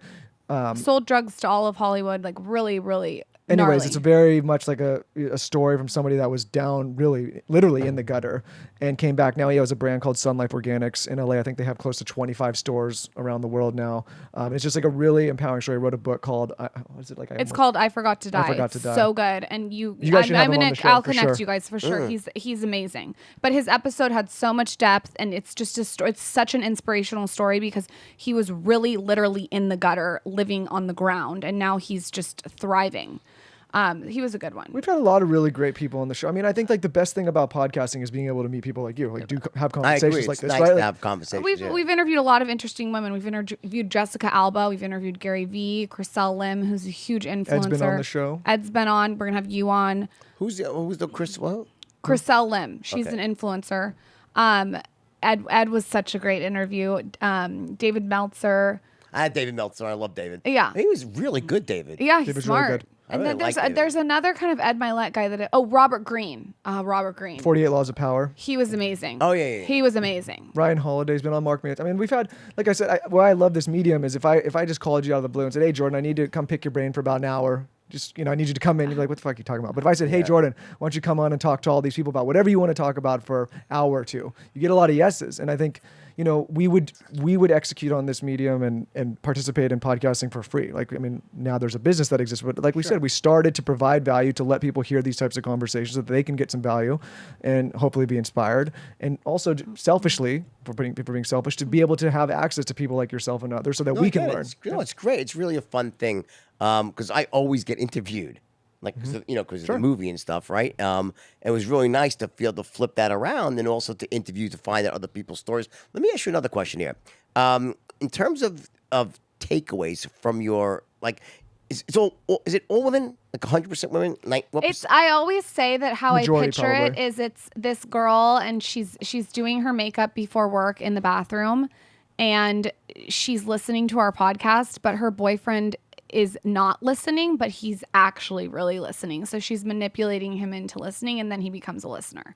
So it's very like the platform of the Skinny Confidential started with my blog and my book and my brand, but I wanted a him perspective too, because I do have that masculine energy side. And so the podcast is more of a him and her spin.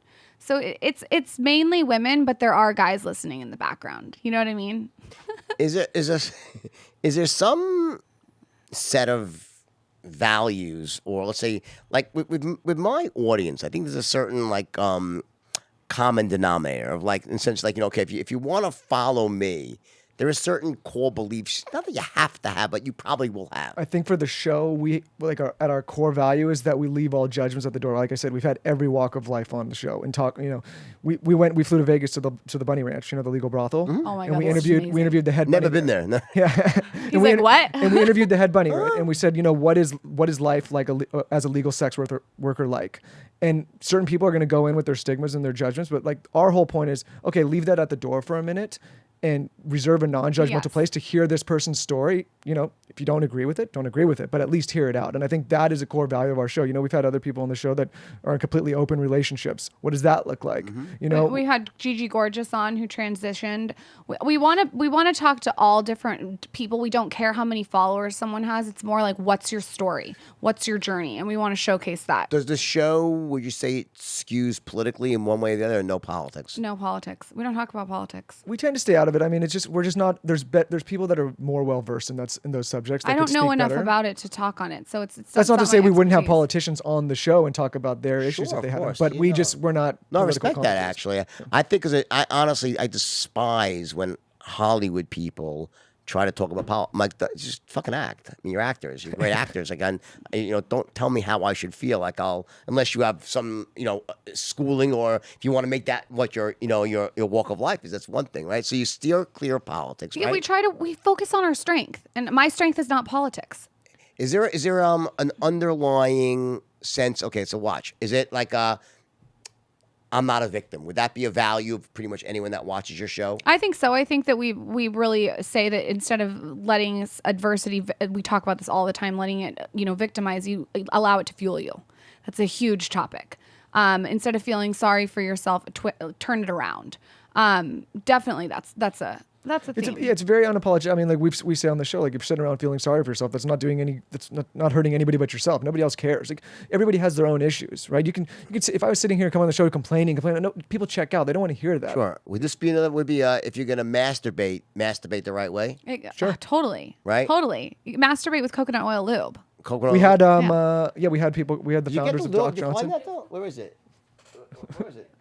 Get it for me. I want to see if I'm using the right. I'm one. gonna give you some good lube when we Really? see you at the podcast. I'm telling you, we gift it in pink packaging. You're gonna love it. Yeah, we did a show with the founders of the largest sex toy company in America, Doc Johnson. They came in, dumped a box of sex toys on the table. Going to the Bunny Ranch though, and actually interviewing Alice Little in the room that she performs in was like so fucking cool. To be Really? able to go and actually talk to these women who do this on a daily basis and study, Dennis Hoff, who owned it, and like I wish that we could interview him. He's not alive anymore, but like that was He something. died recently though, right? Wasn't that? Yeah, it was Right. like a couple years ago. couple yeah. years ago.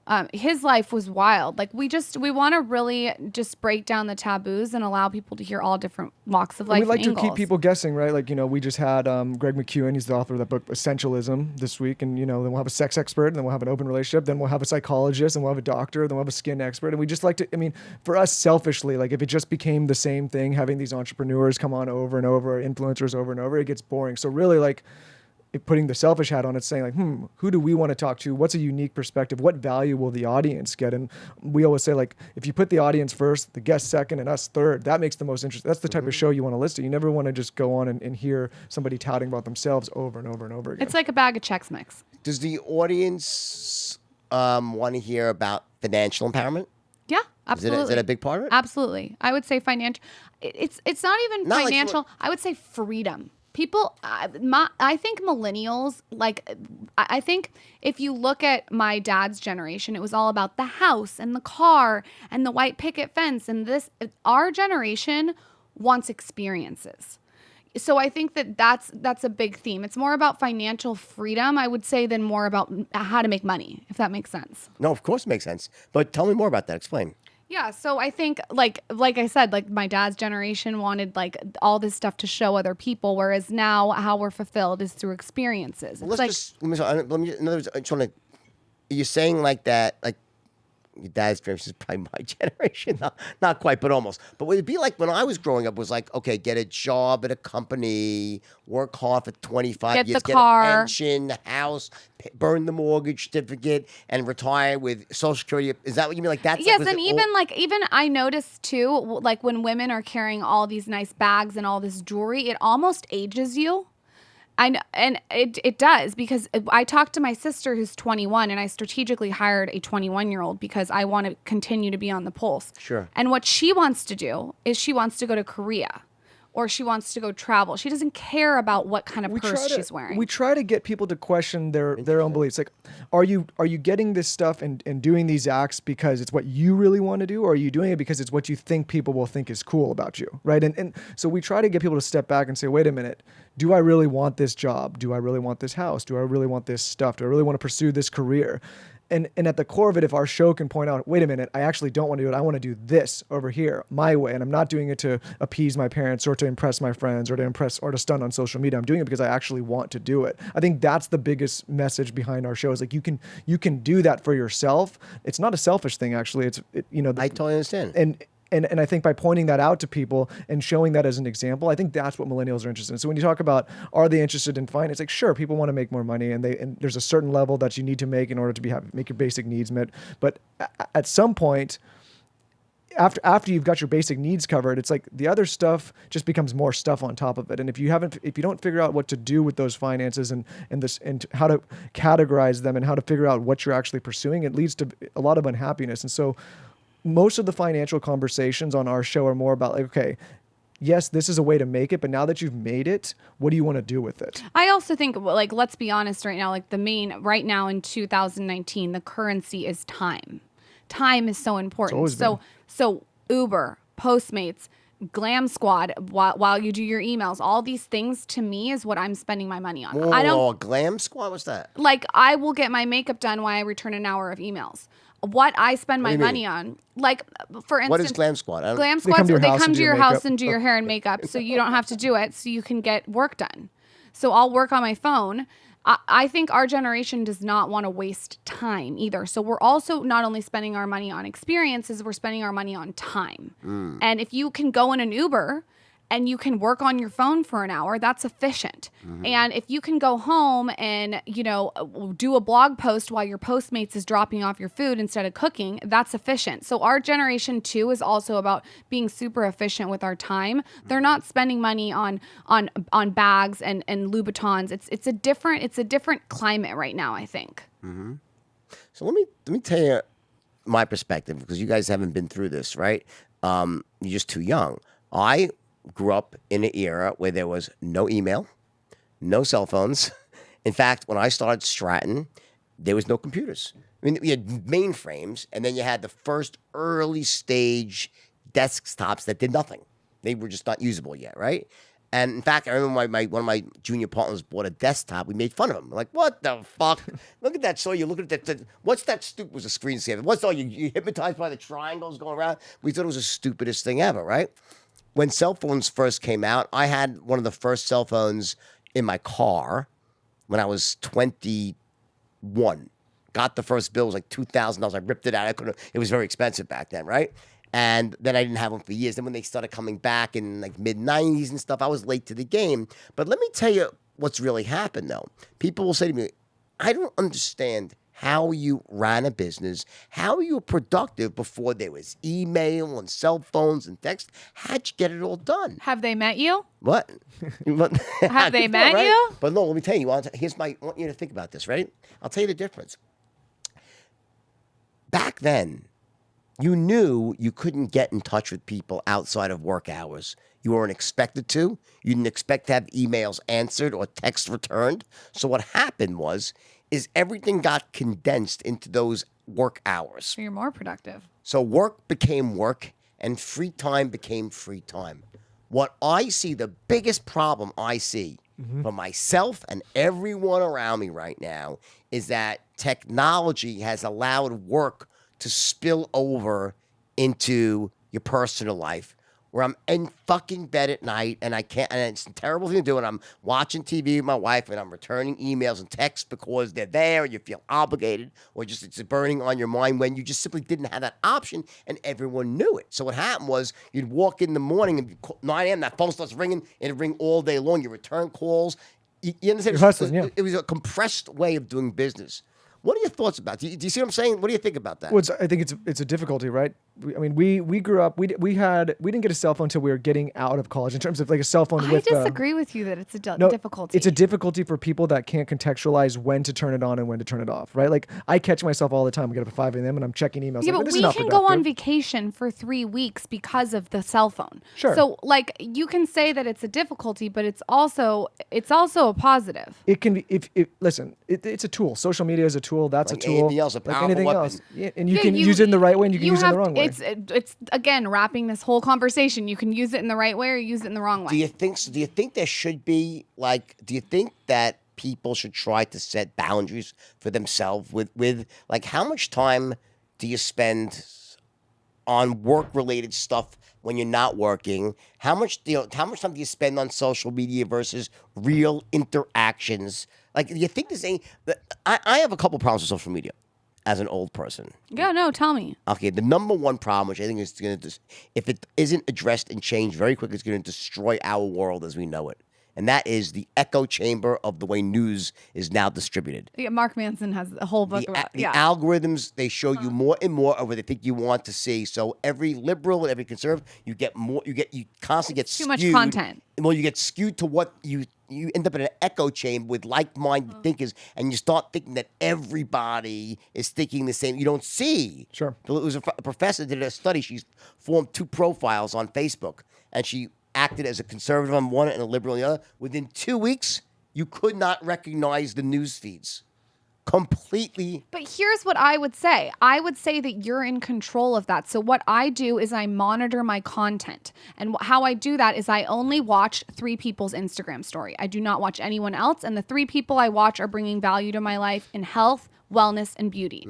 And then when I see something on my feed that's political that I don't want to see, whether it's whatever it is, I'll unfollow it and I won't see it again. You have to really be you have to go into your content and be a practitioner and make sure it's edited to how you want it. If I see something negative on my Facebook feed that I don't like, I unfollow. Never see it again. Yeah, there has to be some human responsibility here, where people just they take some accountability on this type of content they consume. If you is it all that though, or you think that there also needs to be? Is there some responsibility for these platforms right now to say, hey, there's a problem here. Like the country, guys, you're too young for this. The country has never been like it is right now. It was not divided. this divided. It wasn't like this. I think it's a slippery slope if you have the platform start to police, because then who's in charge of what gets policed, right? Like then it's up to a human. No, I don't mean police. I'm not going to cut you off. Let me explain what I mean. I'm talking about is what they do now is they show you what they think you want to see. The algorithms, yeah. And what I'm saying is that someone that's a liberal stops seeing conservative viewpoints. Yep. Oh, that's okay. And a conservative stops seeing liberal viewpoints. Well, these and algorithms the truth typically lies in the middle. These algorithms were built to market to us, right? Like that's what they were. Exactly. And so as long as you can understand that contextually and understand you're being marketed to, and the stuff that does well in marketing is usually the stuff that's the most negative, the worst for your mind. Yes. But that's why I'm saying the human being needs to step in and say, wait a minute, should I actually be consuming this? And there's so many people that can't do that. That's the problem. Like I wonder. I'm not saying I have a solution as much as that. I'm very concerned about it because I'm looking for reasons why Donald Trump is not the devil, nor is Hillary Clinton the devil. There, everyone's two sides of the same coin. You love me, that's not the point. The point is that Republicans and Democrats, conservatives, people used to talk and have healthy conversations, right? And I wouldn't say it's the only time the country's been this divided. It was in the 60s when there was the massive, Vietnam, right? And there was a righteous wrath back then too. But the difference now is that I think also there's a lot of unqualified people giving out news right now with it's just I don't have an answer. I'm just wondering what you guys think about it. I don't like that you have to be one or the other. I don't, I could be fiscally conservative and very socially liberal. Right? You can that's be me. Yeah, that's how I am. I'm sure. But if you most enlightened people are. But you cannot. The problem I have is that I don't want to have to identify as a liberal or a conservative. I want to be able to come to a rational decision on my own, and I don't like that there's two political parties. I couldn't agree with you more. That's the problem, right? But you have to kind of be one or the other now, and that's the problem with where we are in the country. Is with that labels? Yes, with labels. We just registered as independents because we're like. I agree. I mean, because I'm not listen. I Tommy Lahren. You know Tommy. She's the very attractive blonde. Of the news. She's on Fox News, right? Right. She's young too. Very young. Yeah. She was here yesterday. She interviewed me, right? Very smart young girl, right? And do you know? She told me something I didn't know. She was fired from her job before Fox. She's really conservative, Tommy Lahren. You know why she was fired? Because she was on The View, and they said, "Are you pro-choice or She goes, "I'm pro-choice." They fired her from a conservative outlet because she told the truth that she was pro-choice. Now, Tommy's about as conservative as you get politically. That's why Tommy needs her own podcast. And she always has one. Yeah, she does. Yeah. No, she does. But the point is, it's so weird that it's almost like the hijacking of one party by the religious right, hijacking them because it's like wacky right now. And I'm just concerned because here's the thing: when you meet average people are great. I don't think we're as divided as they make us feel we are.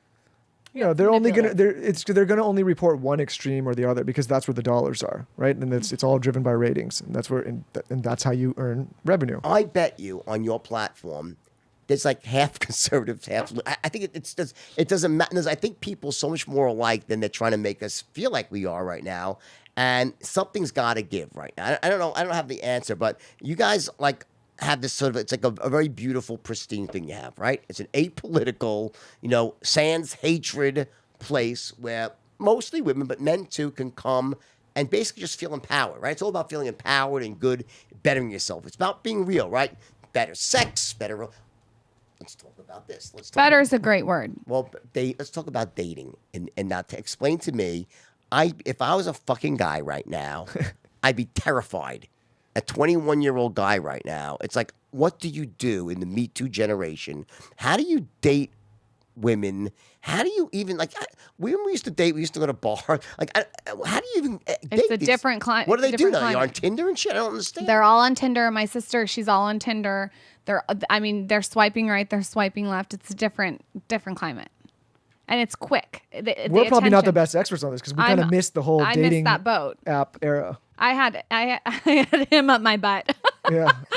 He's fucking relentless. Yeah, I locked her down. The And target on your back. Yeah. Like, right? I mean, but it's been on my interesting boobs. for me to see both, like our sisters, we both have younger sisters, at the mercy of the dating apps, and then on the reverse, seeing our friends, the guy friends on the dating apps. And it's like, guys have never had this many options before. I mean, before you had to go out, you had to try to find a girl in a bar or somewhere, and a shopping, wherever you were going to find them.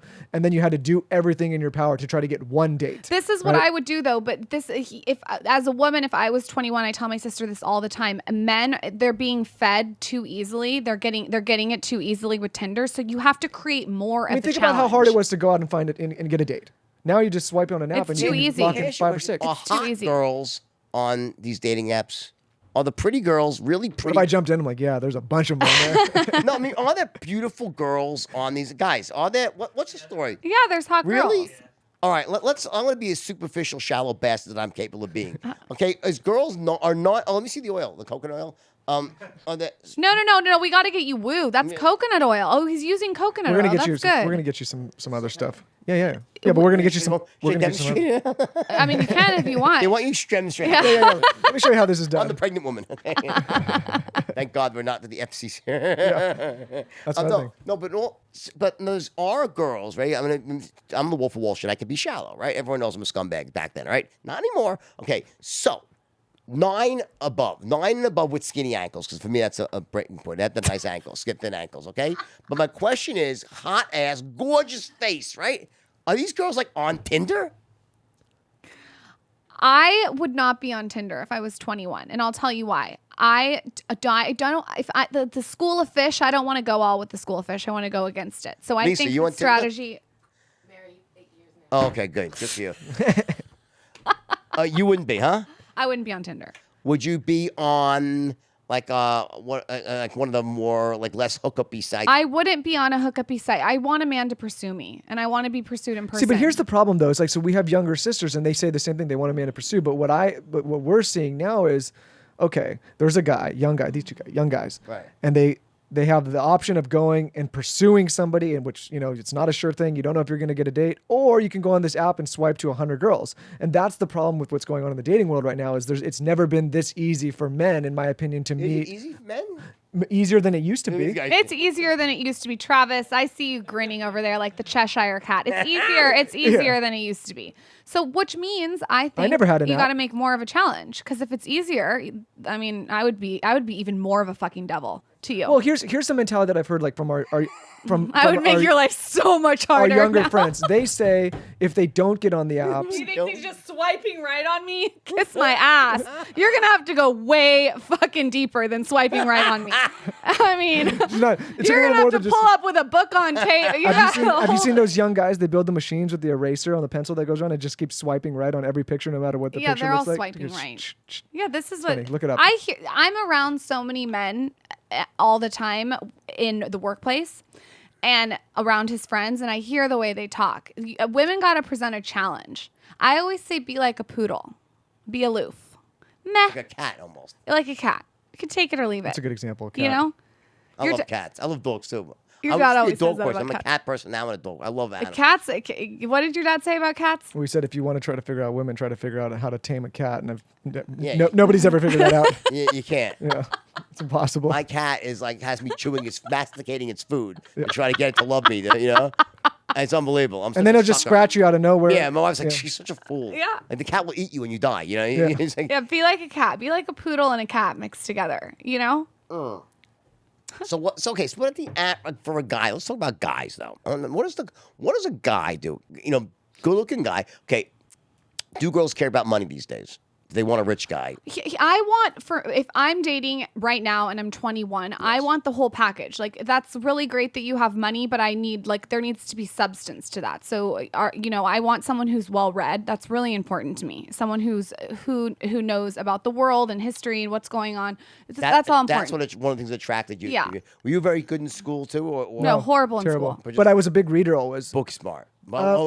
Street smart. Well, Yeah, You read 3 books a week. He's a big reader. I always struggled in the classroom. I did enough to get out quick. Like I graduated college in 3 years because I just did it. It wasn't because I was so smart. I didn't have really good grades. I just you go to school? University of Arizona, Harvard of the desert. No. But I just figured out how to University get of Arizona. get What is he through doing it out quick, there? You guys right? all know you're all smiling. But I was a big reader always, like from as long as I can remember, just head in a book on, or basically a walking book. But there was a lot in school that I just didn't identify with, and I just didn't understand it. So They need you to make a curriculum. I'm serious. They need Jordan to make a curriculum for school because there's so many people that want to be entrepreneurs out there and they're not teaching anything about it. if you want to be an entrepreneur, I say don't I went to college for 4 years. I literally I cannot remember, to be honest with you, one thing. I can tell you tons of things I learned from bartending. being an entrepreneur, college is not set up for entrepreneurs. If you want to go to college No. because your parents will pay for it and you can go to a Harvard or I a get in Stanford and trouble make for some saying great this. connections, then yes. But if you have to pay and go in huge amount of debt to try to learn entrepreneurship, it's not the right way. I believe that college is probably the single biggest scam in the world. I agree with Especially you. if you go Perpetual- $250,000 in debt before If you're you going even to be start. a doctor or a lawyer, Different. great. Yeah, different. My daughter had to go to. My daughter is one of the people that went to college. She just graduated from NYU grad school with a degree in psychology. She will use that degree and help people and practice. She should go to college. My youngest son's a musician, artist, rapper, lyricist. He went for 6 dads. Now, get the fuck right. He was really smart enough not to know. My other son went only for 2 years, got his degree quickly, okay? But he graduated. Now he works for me. He goes, I learned more in the first 3 days working for you than in 2 years of college, okay? So here's my question, because I think that college is sort of like it's a scam funded by the government, by loans. In other words, they pumped up the cost of it by allowing you to borrow. It's just a disaster, right? The whole thing. Here's my question, though, to you, right? So a guy like him, right? Good catch, right? A handsome guy. But it wasn't just that he's good looking, right? It was that he was smart. So was it sharp, smart, well-read, worldly? One of the things that I really like about him that I think a lot of men can channel is he's completely comfortable with me being me. He's completely comfortable with letting me shine. He doesn't try to dull me down.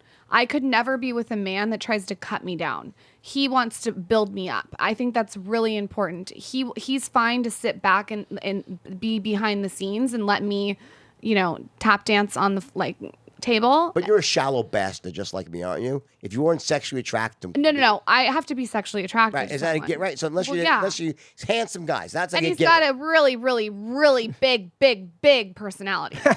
not as big as my personality. You guys can measure later. yeah. I was blessed like that, thank God. As I didn't get it this way. Thank God I got this way. Yeah, you know what? And all my wives. I will tell The you. ones that hate me will say, "Well, From I think experience, you got lucky, yeah, the short guy's he's blushing. So Travis, you're looking good over there too. Boy, Corey's like red as a freaking beet over here. So he's blessed with a big personality. Okay, no, but you're a Mount Lauren, right? But tell me a guy that wants to seriously, because my kids, they are perplexed. They're very good looking, my kids, but they haven't cracked the girl code yet. They allow. I don't think they understand the mentality of what is a real girl worth spending your time pursuing. What does she really want in a guy? Because the old idea, this whole thing, pretend you don't like them. I don't believe a real girl wants that. To me, whenever I've had a girl who really liked me, they wanted my attention. They didn't want me to play hard to get. If someone wants you to play hard to get, I don't get that. And it's one thing, you don't want to encroach someone and envelop them, but when someone really likes you, they want to be around you, don't they? Yes, I think they want to be around you. I think that I think what women really like is, like I said, confidence, but not douchey. There's a really fine line. Explain that. What's douchey? Explain douchey. Douchey is telling, if I meet someone at a bar and we're out in Santa Monica and they're out at a bar and they come up to me and they have to tell me everything. I'm a hedge fund manager. Yeah, everything that they've done, everything. I think you have to apply the same tactics that you would apply in general, which is, you're charismatic, and how you do that is you ask other people about themselves. Like, if I was a guy, I would ask the girl about herself. I would be interested. I would listen. A lot of these guys don't listen. I mean, they're like so caught up in themselves, they're not listening. I think listening's a big one. Especially what I call active listening. Got right. So listening with interest. And then thoughtful listening, which is taking it even further. So if the girl says, "Oh my God, I love the color yellow," like, are there yellow roses? You know what I'm saying? Like, you have to thoughtfully listen. I also think that if you're taking mirror selfies without your shirt on Instagram, like, for me, that's a no. Like, if someone take my shirtless picture. You know what I mean? Like, I think your Instagram is kind of like your resume nowadays too. So be careful what you post. Yeah, I don't want a guy with a douchey social media presence. I mean, you know what I mean? Yeah, well, and I think I think anybody I like that, by the way. They want a partner. Lisa, what do you think? True? 110%. I would agree with you. Yeah. Just be cool. Cool as a cucumber. And then you got to fall in love with the dog. If you're trying to date a girl and you're not falling in love. I have a friend who is so good looking. Every girl when we walk in anywhere is obsessed with him. Right. He will not be nice to the girls he dates, cats or dogs. He must be gay then, right? No, he's straight as an arrow. He's got everything going on. The animal? He doesn't figure that out He yet? won't He's got a weird befriend animal the thing. animal. Weird animal thing. And I'm like, you gotta befriend the animal. That's a huge mistake. Also, clean your fingernails. Like, let's go micro. Clean your fucking fingernails. No one wants dirty fingernails. We're getting very micro here. No, if you're gonna be No, mine is sexual good stuff with now. someone, I'm sorry, clean your fingernails. It's gross. And also, we're getting so micro. Take care of your skin. I'm really trained my husband to take care of his skin. Well, You have very nice skin, by the way. Thank you, Jordan. Okay. Well- My skin okay? Pretty good. Your I'm skin's looking 57 good. years old. You're using coconut oil too. I'm sure you're using it all over your face. I use what do I use again? La Mer. Okay. There's some good See, stuff. yeah, you're doing good. You're doing good. Yeah. You also have to be fun. Fun's important. No one wants a stiff dick. That's they want a stiff dick, but a limp dick. that's I should attached say to a limp dick. A limp dick personality. No one wants a limp dick personality. You can't be boring. Give me anything. Don't give me boring. You gotta know how to have fun, and you can't take yourself too seriously. That's the last one. Is that specific enough? I only have one thing in 74 parts. I only have one requirement with 54 subheadings. And by the way, if they do that on Tuesdays, right? Listen, she's a Gemini. I don't know I don't know who I'm waking up to each day. Now we're getting somewhere. Okay, so I'm starting to understand. Okay. So fingernails. Your fingernails are looking good, fine. No, good, your fingernails good, look fine. okay, yeah. Yeah. No, my wife always says that, by the way. Okay, Yeah. so you're You big can't- thick, Are they right? checking their fingernails over there? Oh wait, ready? How about this? My wife's one thing. If you're not a good kisser, done. You get a little lazy. I'm getting you lazy in could the put a kissing little more department. elbow grease into the kissing. All right, I'm putting elbow grease. No, But honestly, how like- about in the beginning though? Was he a good kisser in the beginning? Yeah, he was a great kisser because they all want to get in your pants though. It's like, duh. Right. He's a great kisser in the beginning and then it just goes away. He thinks he doesn't have to do anything. I gotta step up the They kissing get a game, little apparently. lazy after 10 years. It's true. You know, like, touch a tit. Don't just go straight for the goal. Why do we like that though? I don't It's know. almost like, it's like, I'm happy to kiss. I'm her a asshole dog, all the man. time, right? It's like every guy. I'll just give me the asshole because that. I'm a dog. Are we gonna cut the brass tacks here, Lauren, or what? No, sometimes Come it's on, like let's get real here, You're not okay? just gonna shove it in. Like, Right. can you do a little foreplay? Yeah. So Listen, fucking lazy. we're animals. We are, I'm a disgusting animal. yeah. No, I really am. And thank God I'm sober now. When I was on cocaine, it was just so bad and terrible. The things I did done on cocaine, I don't understand I'm why. constantly ashamed of myself. I'm very ashamed of myself, and it made so much sense while I was doing it. That's what I don't understand. And every guy who's done coke, I've been sober for many years, but when I was on coke, it's amazing. I think I thought you can't get a hard on when you're on coke though. you can't until you can, and then it will last for a long time. But it didn't matter. I was like, just keep sucking to the hook. 8 hours, just keep sucking. It's really good. I just wanted to. I shouldn't say this, but I just wanted to eat pussy when I was on coke. As much as I could, and as dirty and disgusting as it was. Dirty the better. Period. I'm over. Come on. Oh. I was really bad. No, I was disgusting animal. All right. Travis and Corey. a fun job. My wife just said to me, by the way, we had this funny conversation last night. We're together for a long time. She goes, "You know, the first year I was with you, I used to get tested for like communicable diseases every month to make sure that you weren't harboring something from the old." Even though I had been sober for like 10 years, 15 years already, she still was nervous I was carrying because I have a weird body. Like germs don't really live in me. Nothing. They're scared of me. Let's unpack this a little bit. No, like everyone gets sick around me, and like I won't. Like my wife had terrible shit, strep throat, just last week, and everyone's sick. I get it for like 6 hours. I'm saying it's done. Like I don't really ever get sick. The germs, like You have a strong immune system. Well, have you ever seen like World War Z zombie movies? You know, Yeah. like even the zombies avoid a sick host. They won't bite the sick person. Like the germs need a hospitable host. They bypass me. Okay, because of all the stuff I did to my body over the years. So I've like hardened my immune system. That makes sense, actually. So I go into these terrible. The only time I got sick was when I was traveling around the world, looping the world for a few years on jet lag. Then my immune system got, but my immune system is really robust. My wife's just the opposite. She catches every fucking disease that blows by. It's gonna land on her. They skip right over. She's like, I don't fucking get it. Well, like in the same moment, she comes out. That's why she had to get tested though, because she was just making sure. I'm sure. Do you think that when you have a guy? Okay, so I was a guy with a little bit of a past. Okay. Wouldn't a guy with a past? I'm okay with that. And you know what? That's colorful. That I'm totally okay with a guy with a colorful past. I like you. Like someone that's fucked the whole world, like that's fine. I mean, Who are get you tested. now? Get tested. But yeah. who are you now? Yeah, I also think I actually would rather have someone that's been with a lot of people because they've had more experience. Get out of your system. And they know that like I'm the one for them. How about this? Settling. She always said, "I've been pre-disaster." What's pre-disaster? Meaning I've already committed the disaster, got out of my Yeah. system. I cheated, did everything. I'm nothing to prove. It's Yeah. all done. It's Yeah. already like the disaster's happened now. Why would I want to go back to that? Which Yes. is true. You know what I'm saying? Yeah. I'm pre-disaster. I'm fine with that. In fact, I think that's colorful. I like colorful. If you were a guy, 23 years old right now, okay, how would you meet what would be your, let's say there was this, what strategy can you give the viewers here? Because I have a lot of young viewers, right? I have older viewers too, but a lot of you, what strategy would you give to meet the woman of your dreams? Are you talking about on social media or in person? Anyway. Are you talking about to be in a relationship or just To be in a relationship. would say- Honestly, I think as much as all guys, everyone wants to meet the woman. I Sure. think everyone would rather be in a relationship. Yeah. Most people. Almost everyone. I believe, unless you're like, whatever. But I think for the most part, how do you go about meeting not just get a beautiful, sweet, how do you meet the woman of your dreams now? I think for me personally, like the pickup line would have to be something funny. I like funny, not elementary funny, like something just witty. Witty is the word. But where do they go to pick 'em up? Where would I go?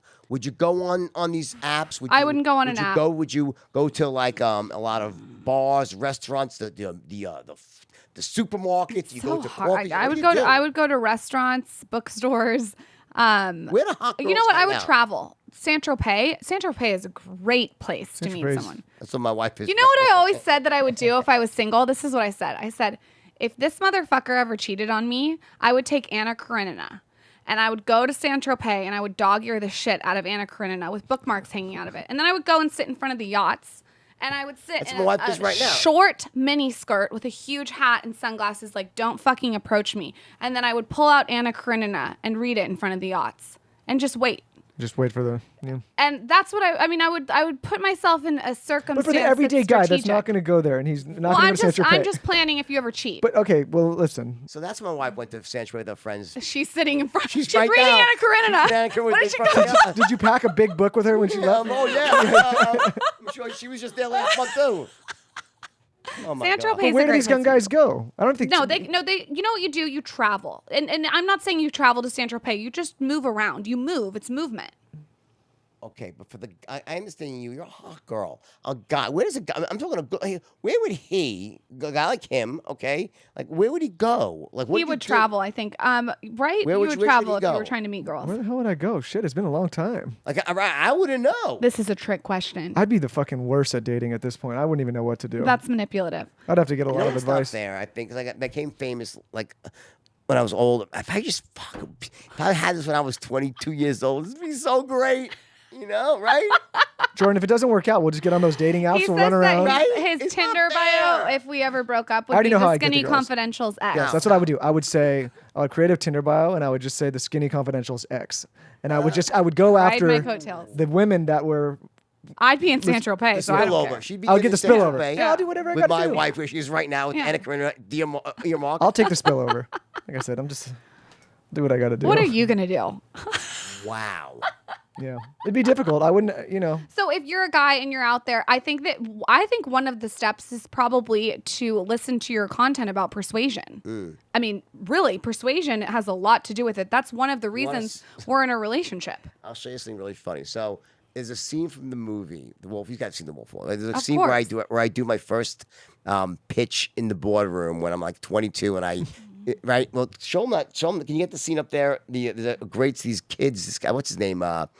Anyways, one guy did a takeoff on the scene from the movie. But he took it, Wolf of Wall Street, for dating. Oh, I And saw that. He changed his. Have you seen this thing? I saw it on- I You're gonna did see cry. that. It's so funny. They did such a good job with it, where they imitate Leo. Okay. Using the straight. It's like the straight line's not that, but it's like some of the old original language patterns of the straight line system when it was first formed. So watch this. Wolf of Wall Street for getting laid. Yeah, I did see this. This is funny. Wants to go downtown with both ASU Graduates, same birthday month, yeah. So you DM'd me a story reply a few weeks back asking me what fun little dive bar I was doing karaoke at. Does that ring a bell? Yeah, I think I remember that. Okay, great. Well, reason for the call today, Brianna. Something just came across my DMs that is perhaps the best thing I've seen in the past 6 months. If you got 60 seconds, I'd like to share it with you. You got a minute? Sure. The name of the dive bar, Bugsby's. It is a brand new, upbeat fun bar on Sunset with an incredible DJ that has both throwback and brand new music now. Right now, Brianna, dive bar's having a fun little karaoke night. Oh my god, I've been dying to do karaoke. Exactly. We could do some karaoke. Get out there and dance and show off those pipes. Oh my god, this sounds so fun. One thing that I could promise you, Brianna, even in this world of dating, I never ask you to judge me on my winners. I ask you to judge me on my losers because I have so few. Okay, count me in. Let's do like 3 songs. 3 songs. That we're looking at about 7 free drinks then. Sounds great. I'm so excited. Hey, Brianna, thank you for your vote of confidence, and let's have ourselves a night out. Pick you up at 10:30. Thank you. Bye. Okay, bye. No, wait, the next one.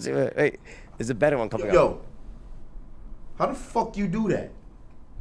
You douchebags will now be targeting the top 1% of single women in LA. I'm talking about dimes. 10 out of 10s. Bad bitches. First, we pitch them a fancy dinner, drinks at a rooftop bar. Dates these chicks are gonna wanna go on.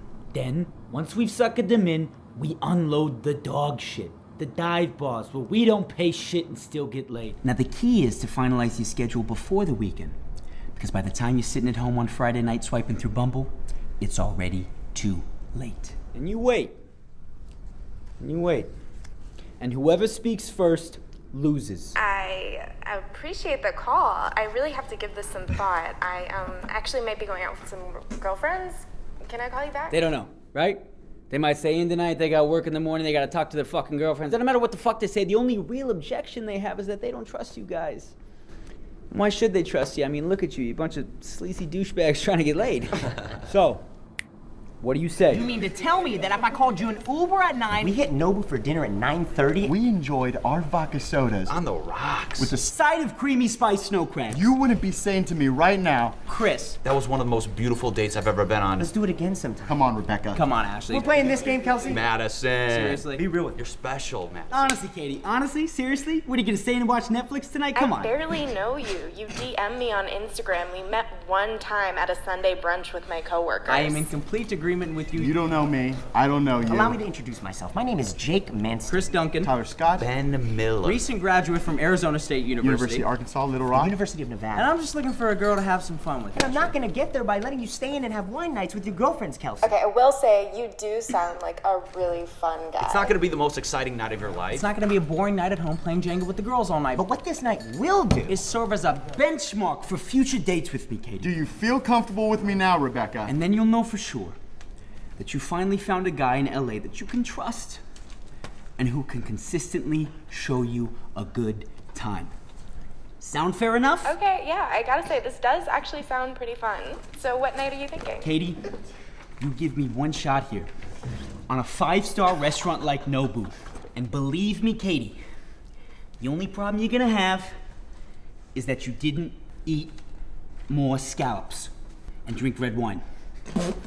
Sound fair enough?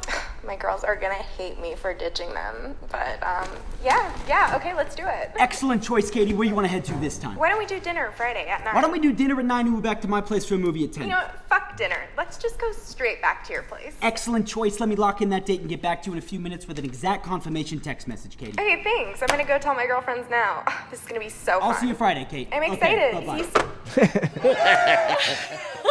Yeah, why don't they just watch that? It's pretty creative. He's talented, that guy, Stevie. You gotta have him on your show. I gotta have him on, right? Yes. So what do you think about that? Do that. Do that. Do that, right? Do that. Do that. That's the move, I That's think. the move. Well, honestly, my wife, when people say, what's the toughest sale that you ever closed? Absolutely my wife. To get her to go out on a date. She was really skeptical. How'd you close it then? What happened was she was on the same soccer team, our kids, right? It was an all-star team, and she'd heard about the book. And so, I was like, wow, who is this girl? Like, I didn't see her I thought she was fat, right? So I didn't, whatever. I thought, okay, yeah, I'll show you. Where's my phone? I'll show you. I thought she was fat. I'll give you a kind of an example of what I thought was fat. This is a recent picture, and she hasn't really changed. But let me see here. 1 second, so. So you had to keep seeing her every practice? Well, I or didn't see her for I saw her once or twice, and then I didn't see her for a while, so. You thought she was fat? She's beautiful. Well, that's with the dress on, but I mean. Very, very pretty. So anyway, but I thought she was wearing Were you blind back then? No, Yeah, what's going on? She was She's all not fat. bundled up and everything, So here's her with more of a. She's beautiful. Right. No, she's beautiful. No, she's gorgeous, right? And she's in her 50s too, right? Looks she's great. like an enigma, right? I hope I look like that. So anyway, she didn't want to go out with me because she had heard the story. She goes, well, I want to read this book. So I was like, all right. So I sort of saw her on a field one day, and I actually was on crutches. So I crutched up to her. I'm like, oh, how you doing? Last time you saw, I had a girlfriend when I first saw her. She was like, oh, yeah. And she's like, have a nice day. And she walked away. I'm like, fuck. I'm like, this is not going so well. So I kind of crutched up back there again. I'm like, yeah. I'm sitting there. What should I say about the other girl? Because I don't want to talk bad about the other girl. I'm like, yeah, it ended. But you know what? She was a nice girl. She's like, all right. And she walks away again. I'm like, shit. I'm like, this is not going well. So I called my son. I'm like, Carter. He was a year older than Bowen, right? Bowen now, you'll see Bowen's 6'2", works for me, right? He was this big back. He was 10. I said, Carter. I said, I want you to go befriend that little boy Bowen and invite him back to the house today for a barbecue. I like his mama. He's like, got it, Dad, right? So he goes back onto the field, right? He's in there playing soccer. 5 minutes later, Bowen, Mommy, can we go back to Carter's house for a barbecue? She goes, nice try. No. I'm like, oh, shit. All right. Whatever. So that was that. And so then I'm like, shit, this is not working out well. It was really hot. I was like, oh, my God, right? So, she was so hot that my ex-wife, the one from the movie, was at the soccer match. And when I walked on the field, see, it was winter when I first met her. When she was bundled. Now it was summertime, and she was whatever. It was like I saw the ankles and everything, right? All right. So I walk on my ex goes, did you see Bowen's mommy? She's smoking hot. I'm like, holy shit, that's Bowen's mommy? She was Bowen's mommy. She didn't have her own name. She was Bowen's mommy, right? Anyway, so I woke up, I saw she was friends with this other couple, right? Who I kind of knew. So after the soccer match, I email them. I said, hey, what's the story with Bowen's mommy? Is she single? And he writes back, email, she is single. So she is, see, he didn't say she's single, she is single. In my mind, I italicized the is. I'm like, aha. He just was German. He didn't contract anything, the guy. But I took that as a pod. Like, I have a shot. I said, well, can you introduce me to Bowen's mom? And he's like, I'll tell you what, next time there's a scrimmage, I'll pick her up and I'll tell you when to show up. If you show up at the exact same time as a coincidence, and you could sit next to us. I'm like, perfect, right? All right. Oh, you wouldn't do this, dog? No, what I was thinking as you're talking, I'm thinking there's just certain people that it's like when you're telling the story, it's like this was only going to end in one way, right? You weren't going to stop. So I, sure enough, he called. All right, come to this field like now, right? So oh my God, how are you? Whatever. So we're seeing now the book had come out, the first book, and it was a pretty big hit. And it was announced it was going to be a movie already, right? So she's like, I keep hearing, what's the story with this book? I keep hearing. I'm like, oh fuck. I'm like, this is not gonna. The book's pretty fucked up. I'm like, yeah. I'm like, shit. The only best offense and best defense, good offense. I said, all right, I'll give you a copy. So I thought I had one in the car. So at the end of the scrimmage, we would go out. I said, oh, I don't have one. Give me your number. Just go look it up. It's in the team roster. Man.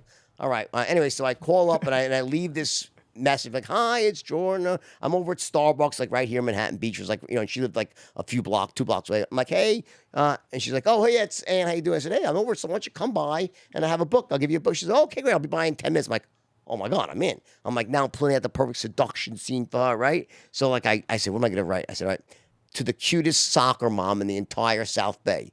So I took like all my thoughts, sincerely, George, right? So I'm waiting now, and I have like my own table in the corner. I got the seduction scene. I'm gonna show it, we'll talk. I'll end up probably going back to a house right there, right? She's like a fucking relay racer with a baton. She doesn't even oh, thank you. She grabs the book and leaves and doesn't even slow down, right? So now I'm like, all right. So now like I'm waiting. It's like a half hour, nothing. 2 hours. The phone rings. I see it's her, Ann Cop, right? I'm like, hello. She goes, "Did you write this book yourself?" I'm like, "Yeah." She goes, "You did not hire a ghostwriter?" I said, "No." She goes, "You swear?" I said, "Yes." She goes, "Wow, I'm shocked. This is really well written. Where'd you learn to write?" Because she's very smart. And I said, "I taught myself to write." She goes, "Are you being honest with me? You did not have this ghost written?" Because it looks professional. I said, "No, I learned to write." I said, "Well, if you want, I'll take you out and I'll go on a date. I'll tell you all about it." She goes, "I don't want to go on a date with you, but I have questions. I'll meet you and you can ask me. I want to ask you questions." I'm like, "Fine, I'll ask you questions, right?"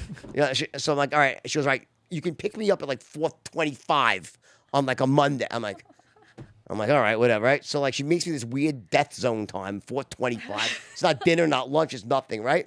So I'm like, fuck her. I mean, she's not even that hot. I'm not gonna like her, right? Like, dressed like shit. She'll fuck her. I'm already talking to myself. I pick her up. She gets in. She's so fucking gorgeous. She's dressed perfectly, right? I thought she looked really sexy. In retrospect, she probably didn't dress. I just thought she was really sexy. She smells great. She plops her shoes off. All right, drive. I'm like, "Where?" She goes, "Leave town." I'm like, "Why?" She goes, "I don't want to be seen with you. I'm a single mom. I have a reputation. My son goes to school here, and I just can't be seen with you." I'm like, "What?" She just drive at. So we start driving 1 town, 2 towns, 5 towns. She makes me drive 5 towns away. She just go out to the end of this place and the Redondo Pier. She makes me. I thought I was getting executed. She walks me out to the end of the pier to a crow's nest. Old Tony's crow's nest. It was like me, her, and toothless sailors, basically, right? And I'm like walking behind her. She's looking at her ass. I'm like, fuck. I'm like, she's so hot. I'm like, shit. Like, I wanted not to like her, right? So now I'm like applying all my powers. We sit down. She orders a gin and tonic. She goes, "Listen, I have to be home by 6. It's like already 5 o'clock. I mean, my son's scared of the dark. I can't leave him at home." I'm like, "All right, I get that, whatever, right?" So we start, she gets a gin and tonic. She's just drinking, and I know she gets nicer when she drinks, right? Good sign, right? All right. So she's drinking, and we start talking, and and exactly what you said. Obviously, I'm an expert at asking questions and listening attentively. That's my expertise, right? Were your fingernails clean? My fingernails were clean. And it's about now 6, we're really in deep laughing. Everything is just unbelievable conversation, fluid. It's now 7 o'clock. The sun sets. I'm like, "What about Bowen?" She goes, "Oh, 1 second." She goes, yeah. Go put something on the stove, go in the shower, get in the bed, and I'll call you later." She goes, "I just made that shit up to get out of the day." She made the whole thing up. Like, Bowen is the type of kid that, like, he'd be, like, this kid, you could drop him in the desert with a Swiss Army knife and he'd come out with a rattlesnake around his neck. Yep. So that's how and then slowly over weeks, I had to work my way back town by town. And that's how we fell in love, and the rest is. And interestingly, and I talk so much on my own podcast, but we've said this wouldn't be a traditional podcast from the beginning, right? Sure. Perfect. But the thing is that we had the reverse relationship.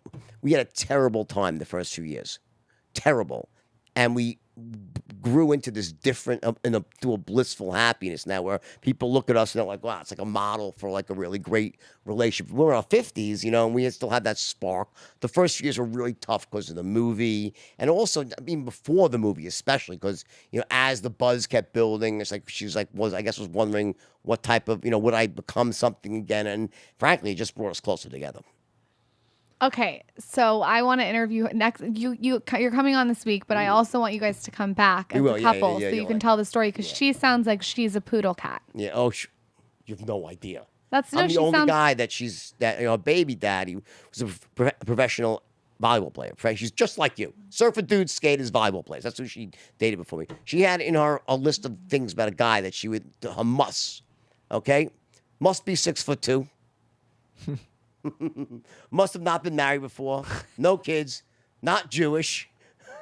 I never been to jail. I crossed over every single box, and It sounds like you guys have a very special relationship, though. Yeah. But who wants a relationship too that's all like a straight arrow that's perfect all the time? I like that you guys struggled in the beginning. We did, and now we respect the relationship even more. We still fight sometimes like everyone else, but you know, I'm always right, so you know it's. You know what he's getting tattooed on his arm? Tell him. I don't know if you No, want you me to are get this getting tattoo. it. Like I need more tattoos. She wants me to get "Yes, dear" tattooed on my arm, but I don't know. I don't know Look if I can down. commit to that. And by the So I can way, I'm reminding myself. But the secret to a happy marriage. Yes, dear. Yes, dear. It's so easy. I asked my dad what it was, and he said, "Son, I don't speak and I don't hear." I said, "Oh."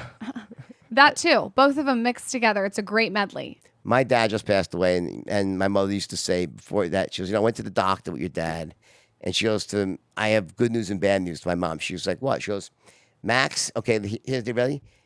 Max can hear fine. He's just not listening to you anymore. She's like, he doesn't hear. He can hear fine. He's just tuned you out. Tuned out. Don't tune me out.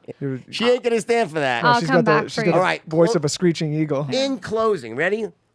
One piece of advice for, okay, I want you to give one piece of advice for single people to really go out there and meet the person of your dreams, and one advice for couples to have the greatest relationship ever. One advice for single people is don't settle. Do not settle. Don't settle for mediocrity where greatness can exist. You, in my opinion, I would rather be single for the rest of my life than settle for something that's boring and average. So that's my advice for single people, and you can give the couple advice. I would say, I don't want to say don't settle, but I would say find something that you can that you struggle to pursue, right? Like I think that anything that's easy becomes uninteresting in life. I think that's anything, and so I think you should find something that you can pursue. Like, and I think once you're in that relationship, is to constantly keep pursuing. Like I'm constantly pursuing my wife. I think that's and what when you're keeps in it a interesting. relationship, keep the kissing. Yeah, I gotta step that up, but Keep but yeah, the no, kissing. I think that's the kissing's important. human beings Don't need just try struggle. to shove it in on a Sunday. Like, you know, keep the kissing. I mean, we've been talking a lot about So just he's like like, just turn, do a left turn, please. Just do the. I used to just left turn, just a left. It's came in 2 words. Left turn. Just turn left, please. Keep the kissing alive. I will. I'll do my best. Okay. All right. Yeah. All right. And one more point I want to say. I think you guys are fucking awesome. Thank you. We think You're you're fucking fucking awesome. awesome. We can't This wait to have you on. Podcast went way longer than it was supposed to because I really enjoyed it. Well, guess really what? enjoyed it as well. Thursday we have a whole fucking scroll of questions. All right. Thank you for guys having are us awesome. on. Thanks for Thanks coming. for having us, guys. All right. Thank you. All right, guys, listen. Another amazing. That was really special, right? What's the name? Where do they go to find out more about this? We have our podcast, The Skinny Confidential, him and her, and then I'm at The Skinny Confidential on Instagram. Yeah, and then like she said, the podcast. I'm just Michael Bosstick, and then we have, like I said, 30 other shows under management. Dear Media. You got to check it out. This is really, really great stuff. It's exactly what it should be. All right, guys, share this with your friends, and also I want more women to watch my show. They will. We're gonna get After you more come on women. our show, you'll I know. get a whole. So you flat. guys are awesome. Thanks for coming again. We'll talk again in the Wolf's Den. Take care.